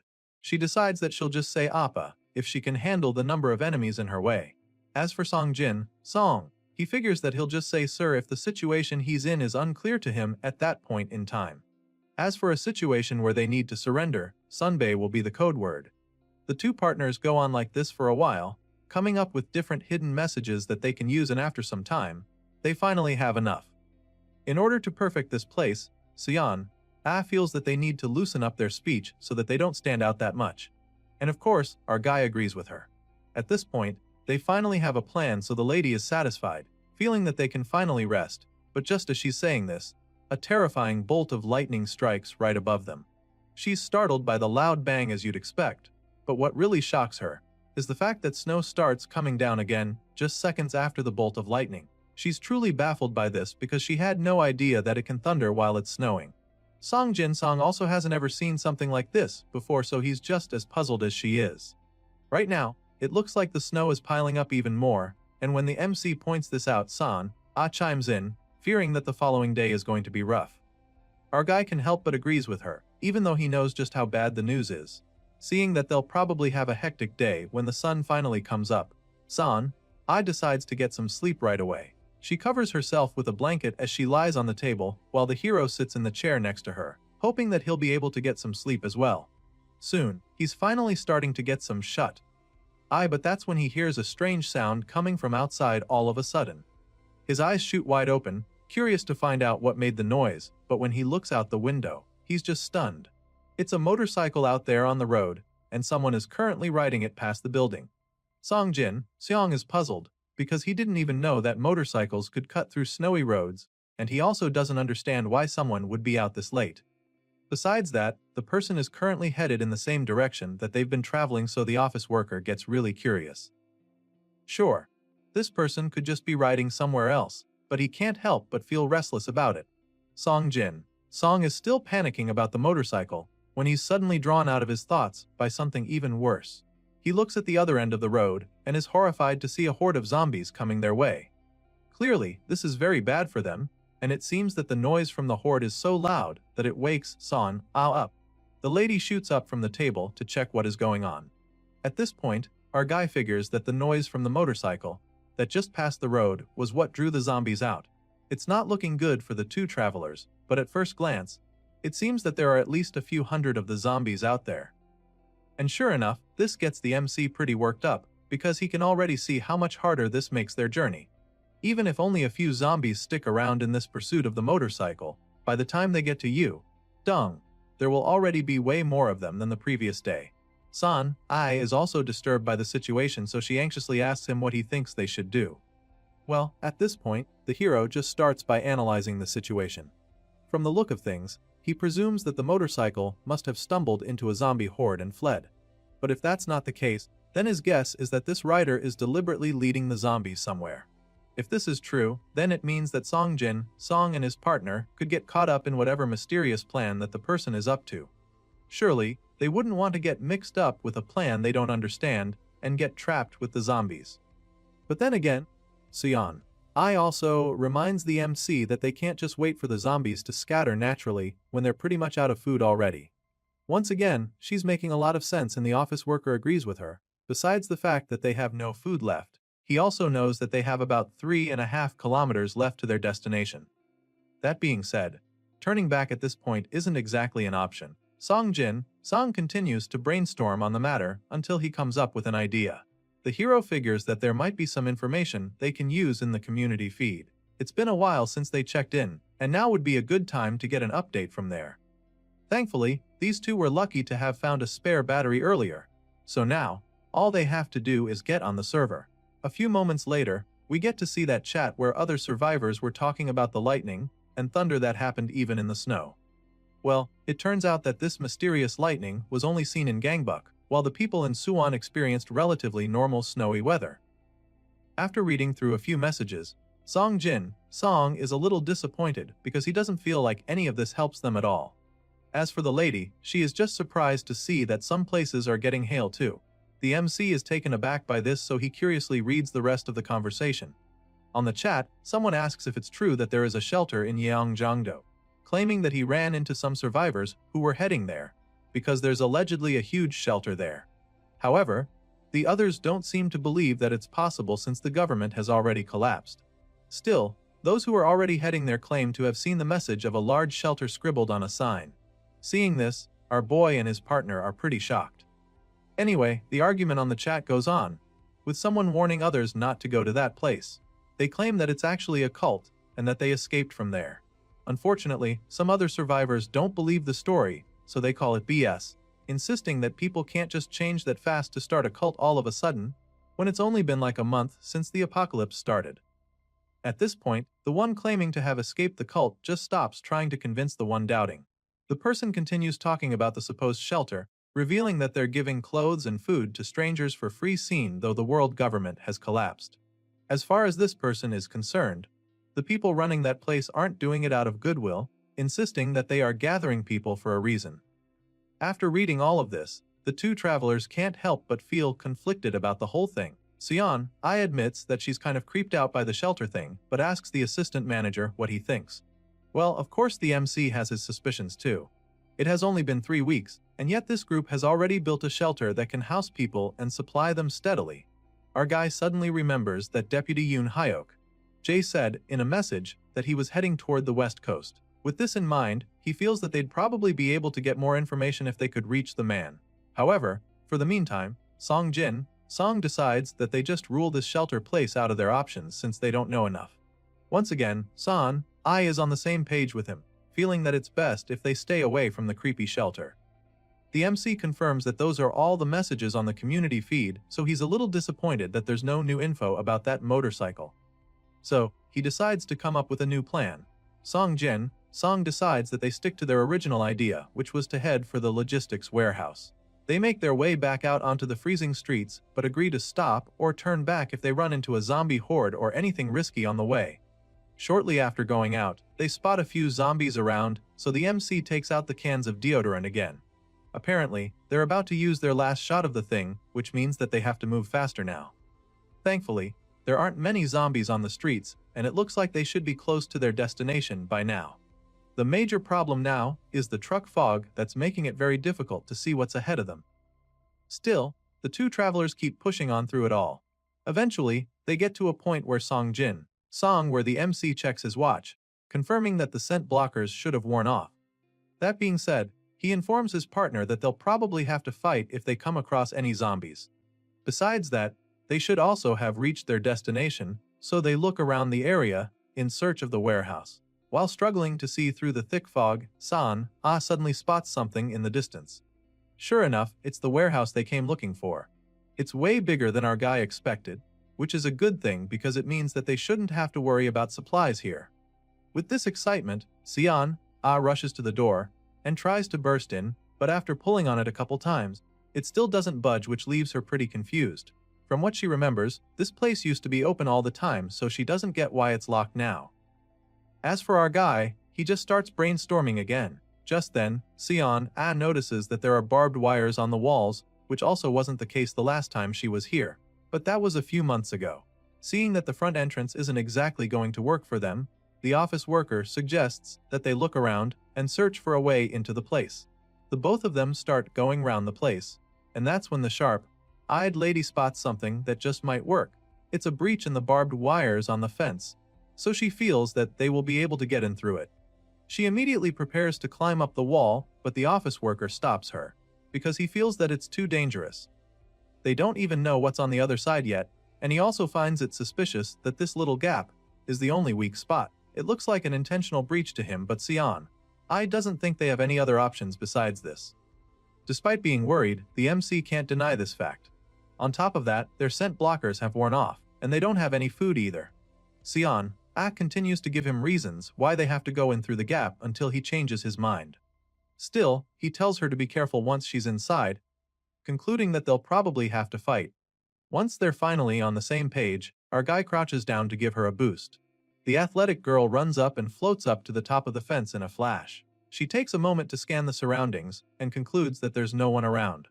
So, she jumps down into the warehouse, feeling very excited to finally be in, but before she can even take another step, someone pulls a gun on her head from behind. This guy must have hidden really well for Sion not to have seen him, because he practically emerges from the shadows and orders her to put her hands up. At this point, the girl just freezes in horror, because she's in a real pickle. At this point, it's not looking good for Sion at all. The stranger keeps the gun pointed at her head and proceeds to seat at her with his free hand. After patting her down for a few seconds, he confirms that she doesn't have a weapon, so he begins to interrogate her. He takes a few steps back, still pointing the gun at her head, and starts by asking if she has any companions with her, and she immediately reveals that they're outside. At this point, you can be sure what her train of thought is, but she probably says this to make the guy with the gun a little nervous. Well, he still has his gun, so he feels confident that he can take on her companions. He asks how many of her allies are outside, and she tells him the truth once again, revealing that it's just one person. Of course, this makes the man even more confident, so he orders her to call out to her companion and tell the person to come to the main entrance. At this point, Sion becomes reluctant because she's not sure what the guy has in mind. She hesitates to call Song Jin Song, fearing that the assistant manager might get hurt if he comes, but the guy with a gun to her head simply demands that she hurry up and do it. And since she doesn't want to get her brains blown out, she finally calls out to the MC, asking him to come to the main entrance. Meanwhile, our guy who's just on the other side of the fence begins to panic when she screams his name. He already had a strong feeling that someone was in there, so he feels really bad because this hostage situation could have been avoided. Well, it's already too late for that now since his partner is already trapped in there with God knows who. So now, the MC starts brainstorming, determined to figure out a plan. He starts by analyzing her manner of speech and confirms that it's informal. Based on the code that they made the previous night, this means that the other person in there must have a gun or a long-range weapon. Besides that, he also remembers that she called him, Jin Song, alone. And this means that she's currently faced with only one threat there. With this in mind, the hero is a little bit relieved because he knows that he can handle one person. Knowing all of this, he proceeds to check his backpack for something to help with the plan that's already formulating inside his brain. While he's ransacking the bag, Son calls out to him again, urging him to answer because right now, the guy with the gun might think she's lying or something. At this point, the MC takes out a gun from the bag and finally answers his partner, assuring her that he understands. A few moments later, they all make their way to the main entrance, where the lady is still being held at gunpoint. The kidnapper still hasn't seen Song face to face yet, but he can sense that someone is outside the fence. So, he demands that our guy drop all his weapons and come forward. Of course, he wouldn't want to piss off this armed stranger, so he takes out his spear and shows it to the guy through the gate, displaying his readiness to cooperate. Now that Song is here, he can confirm that the captor is one man with a gun just as he thought. With this in mind, he continues to wave the spear in front of the gate like a white flag, but the guy with the gun demands that he drop the weapon immediately. Sure enough, the office worker complies and tosses his spear into the snow before showing his empty hand. Now that he's dropped the weapon, the gunman orders him to come out from behind the wall and reveal himself. Well, this is where things might get tricky for the MC, because he still has a gas gun in his other hand, and he definitely wouldn't want the kidnapper to see it when he's still got Sion at his mercy. Our guy is torn at this point, not sure what he should do. Even if he tries to attack this man, the gas gun with him only has a short range. In order to be sure he'll actually do any damage, he needs to close the distance a bit more. The issue now is that he can't exactly go any closer because if Song moves further, the other guy will see the gun. Eventually, the office worker comes up with a plan. He tells the captor that he's put down his weapon and asks for his companion to be set free. He makes it look like he's harmless, claiming that he can't do anything anymore without his weapon, and it seems that the guy with the gun actually decides to let her go. He grunts right after listening to everything that the MC says, and then orders Son to move forward. Our boy hears footsteps coming and realizes that the guy is actually letting her go, so he braces himself for the next part of his plan. The office worker patiently waits for them to get close enough, and at the perfect moment, he comes about to strike. Song pops out from behind the fence and tells his partner to duck so that he can get a clear shot. Of course, the athletic girl crouches down at incredible speed, so the MC is able to pull the trigger on his gas gun. The other guy is so stunned by all of this that he can't even react and ends up getting shot in the eye. In the chaos, he fires his gun as well, but since he can't even see anything, he just shoots without aiming. The guy keeps spraying the bullets, but our boy manages to avoid getting hurt because of the poor aim. Before he can open his eyes to even see what he's shooting at, Sion tackles him from behind and disarms him with her martial arts skills. The girl grabs him and twists his arm until he falls to his knees. The girl forces him into submission in the blink of an eye and pins him to the ground as well. As you can imagine, the man demands that she let him go immediately, but she clearly has no intention of setting him free, so while he's busy ranting, she casually takes out a roll of duct tape with her free hand. But before she can use it to restrain the man, she and her partner sense something from the other side of the wall. Our boy is instantly alarmed, so he turns around, pointing his gun at the source of the noise, desperately hoping that this guy doesn't have a companion. The office worker only looks in that direction for a few seconds before realizing that a small group of zombies is headed their way. Apparently, these mindless creatures are coming over because of the gunshot noise, and it's definitely not good for our guy, because he's still locked outside the warehouse. With the zombies closing in at terrifying speed, the lady tries to check the man's clothes for the key, but the guy vows that he'll never give them the key. He refuses to cooperate, and even starts yelling at her to get away from him. All of this just makes things worse for our guy who is still out there, exposed with the same zombies that can hear all the shouting. Sion gets pissed at this point, so she warns the man to stop messing around and just hand over the key. While she's trying to force the man to behave, we see that our guy is already surrounded by the zombies. All he has to defend himself now is the spear, and the odds aren't exactly in his favor, so he calls out to his partner, wondering what the holdup is for. On the other side of the gate, the lady doesn't look like she's making any progress because the stubborn man still refuses to tell her where the key is. Since he refuses to cooperate, she stops trying to work with him and just starts beating the shit out of him. After a few kicks, she somehow finds the key on his body and excitedly dashes to the gate to open the lock. While she's struggling with the padlock, we see that our boy is already in the middle of a brutal fight with the pack of zombies. I mean, he's not going to let himself die like this, so he uses the spear to take out all the zombies that come close to him. He slashes them one after the other, determined to stay alive, but then all of a sudden, he's forced to face a brute in the mix. This one is the biggest zombie in the horde so far, and it charges at him with murderous intent. Even though he's a little terrified, he stands up to the beast and holds his own against it. For a while, our guy is able to avoid getting hurt, but then after striking several times without dealing any significant damage, it becomes clear that he will not be able to take down this one. The zombie charges at him like a runaway train and slams him to the floor before he can do anything. His spear seems to be useless against this monster. It's so strong that it disarms him and knocks him down, but just when it looks like he's about to be done for, San opens the gate and shouts for him to come inside. The office worker runs into the warehouse as fast as his legs can carry him, and then San slams the gate once he's in, leaving all the hungry zombies locked out. The two partners just stand there, watching as the hungry zombies growl at the gate. Sure, they're in the warehouse now and the gate is shut, but they're also trapped in, and if these zombies don't go away, it would only be a matter of time before they force their way into the place. With the zombies now unable to get them for some time, Sion doesn't think twice before jamming the lock on the gate. She uses the key to make sure it's secure and then turns to Songjin, asking him if he's okay. She desperately hopes that he wasn't hurt in any way, and he asks her the same question before assuring her that he's alright. Once they're both certain that they aren't hurt, the assistant manager flops down to the floor to catch his breath. He's pretty relieved that the zombies didn't get to them, even though they're still hanging around. He's pretty convinced that these creatures gathered around after hearing the gunshot, and in order to avoid pissing them off any further, he suggests that they head inside the warehouse proper. But before they can do that, they'll have to deal with the injured man on the ground, who is still groaning in pain. Right now, he's almost crying like a baby because of how bad his eyes are hurting. Apparently, he still hasn't recovered from the blast of the gas gun our guy used on him. The MC watches the guy roll on the ground for a while, and decides that they'll take the man inside with them for the meantime. Sure, he threatened them with a gun and almost killed Songjin, but the office worker doesn't feel that he deserves to be left out here with the vicious zombies. Thankfully, Sion isn't heartless either, so she agrees to take the man in with them. Even though she was the one he threatened with the gun and treated like a hostile, the lady goes over to the man and helps him get back on his feet. He's not exactly a paper plate, so she struggles a little to pull him up, and right after he finally stands up, the MC is shocked by the face he sees. It turns out that the red-eyed man with tears running down his face is a colleague from the office building. This man happens to be assistant manager Choi Jae-sung, so the MC is really shocked to see him here.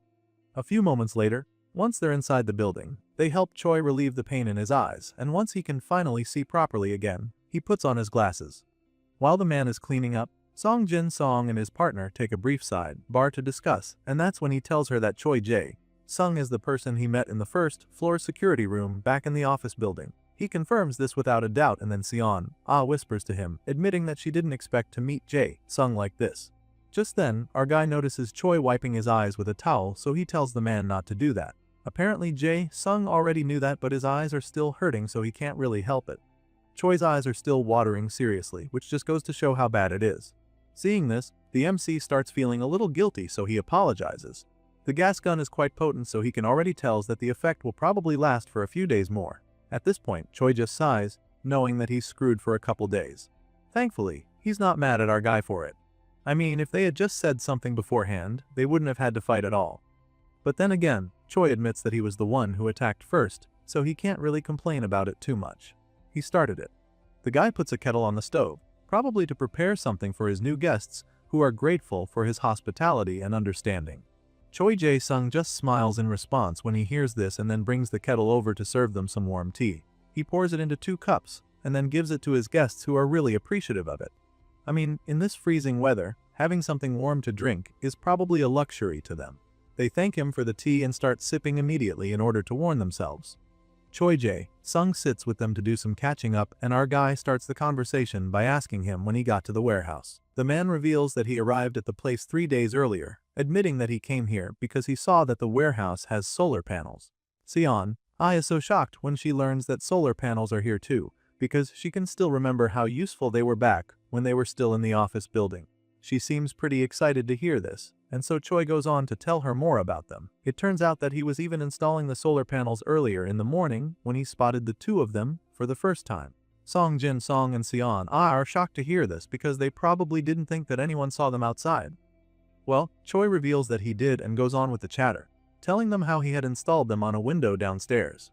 Unfortunately, the ones downstairs weren't getting enough sunlight, so the efficiency was way too low for him.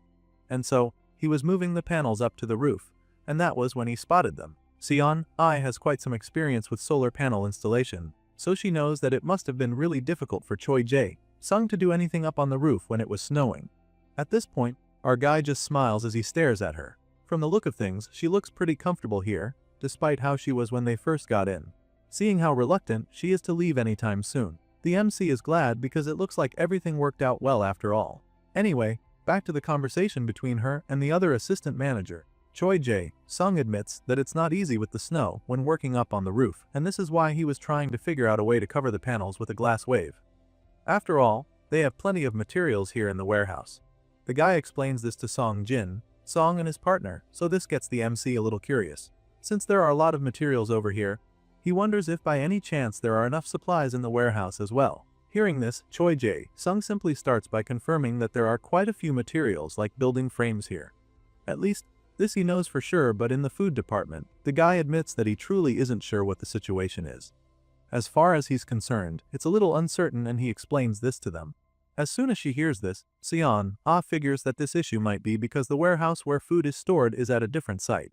Apparently, the food supplies aren't here, and Choi Sung confirms her guess. The man goes on to tell them that he actually went to check, but by the time he got there, he discovered that the ceiling had collapsed under the weight of the snow. In other words, he found that the second warehouse where the food is stored is currently buried under several feet of snow. That being said, Choi admits that he just scraped together what he could salvage from the area. It's not exactly the kind of news that our guy was hoping to hear upon getting here. But then again, Choi reminds them that the food will most likely still be good for a long time. It's all buried under snow and frozen, so it won't get spoiled. With this in mind, the guy suggests that they should have enough time to retrieve plenty of the food later once they have the equipment and manpower for the job. He's convinced that they don't have anything to worry about, so Song is relieved to hear all this. Now that the details about the food situation are all sorted out, the MC proceeds to ask the host something else. He apologizes in advance for suddenly changing the topic, and then with a straight look on his face, he asks Choi if it would be alright if he and Sion stayed at the warehouse with him. He knows the kind of man that Choi Sung is, since they spent some time together in the office building back when the apocalypse started. Mr. Glasses over here isn't exactly famous for sharing his space or his resources, so the MC knows he shouldn't expect too much from him. Sure enough, Choi is left speechless for a second, making it seem like our guy's request doesn't really sit well with him. In this apocalyptic world, it's finders keepers, first come, first served. Of course, Song and Sion could just overpower Choi and take over the warehouse, but our guy knows that it would be a lot easier to defend this space if they form a friendly relationship and gain another ally. Surprisingly, after staying quiet for a while, Choi Sung tells them that he'd prefer that they stay. He says this with a pretty genuine look on his face, which gets our guy and his partner really excited. Song is probably shocked by this response, especially after his experience with Choi several weeks back. Well, I guess the apocalypse changed the guy. While the MC is still taking it all in, Choi goes on to admit that he was even about to ask the two of them the same thing. Apparently, he's enjoying their company so much that he might also be looking for a new alliance. After what happened today and how they easily overpowered him at the gate, he had to rethink a lot of things. I mean, bro had a gun and they still managed to tie him up, so it definitely made him reconsider his choices. Right now, he has lost the confidence to defend this place all by himself, and he knows for a fact that more people will keep coming here, because he's already run into a few. Sure, he was able to ward those guys off, but if he sends these kind guests away now, it would only be a matter of time before he is visited by other people who will overpower him, and well, they might not be as friendly as Song and Sion If he's alone, he'll definitely lose this place someday and he doesn't want that. So for a trustworthy person to suggest becoming allies, the timing is just perfect to him. Choi explains all of this and then stretches his hand out so that they can shake to their new alliance. Seeing this, our guy starts by thanking the man for trusting him. Just then, Seon points out something that is bothering her. She recently noticed that the zombies from earlier haven't gone away yet. This is the same horde that attacked when they first arrived, so Choi is shocked because he expected the zombies to have dispersed by now. The man is pretty puzzled at this point because he's not sure why they're hanging around. His thoughts are interrupted when Jin Song asks him how he got the gun he pulled on them. Well, it turns out that Mr. Glasses over here took the gun off a dead police officer who had killed himself earlier. The man probably didn't want to be turned into a zombie, so he took that drastic measure. The truth is that stuff like that isn't exactly uncommon in this apocalyptic world. They've all seen their fair share of corpses who killed themselves to avoid turning into zombies. Anyway, Choi Jae-sung kept the gun for self-defense, but then in the end, he somehow started using it for much more pointless reasons than he expected. At this point, our guy curiously asks the man if there are any bullets left in the gun. Sadly, there's none left, and Choi Jae-sung reveals this, leaving the MC quite disappointed. Sure, they're out of ammunition now, which makes it more difficult to defend themselves, but on the bright side, that horde of zombies hanging around outside the fence means that no other outsiders will be coming anywhere close to the warehouse soon. Well, I guess they can call it a blessing in disguise, at least for now. Song jokes about it for a second, but then all of a sudden, his stomach grumbles loudly, which is pretty embarrassing for him.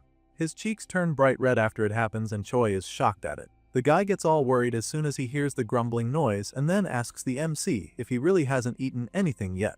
The guy didn't know they were starving that badly, so he takes the initiative to get something for them to eat. The guy prepares a pot of noodles for them and it looks really good. Because of how hungry they are, the ramen looks like it's calling out to them, and Son can't take her eyes off it either. The two hungry travelers keep watching the pot of noodles boil over on the stove, and when Choi sees how excited they are, he offers to make some more for them if they want some more, even though most of the food supplies are buried under the snow. Choi assures them that he has more than enough packs of ramen at his disposal. With the food on the way, Seon suddenly remembers that they have something they can use to make the meal even more enjoyable. She's talking about the beer that they found a while back, and the MC gets really excited when he hears it. They all get down to it, drinking and slurping the food down. Seon is having such a good time right now. She can literally feel the broth seeping into her soul. Just then, Choi suggests that they have a toast before the beer freezes, and they're all for it, so the three of them toast to new allies and this killer ramen. Later that evening, after eating all that food, Seon tells them how full she is, and Jin Song completely understands because it's been so long since he ate this much. Eating something hot has warmed our guy up, and it's such a nice feeling, which makes him feel that it was definitely worth pushing through that blizzard. Their bodies are warm, their bellies are full, they have a place to lie down, and it's peaceful. What more could they ask for? That's it for this episode. Until next time.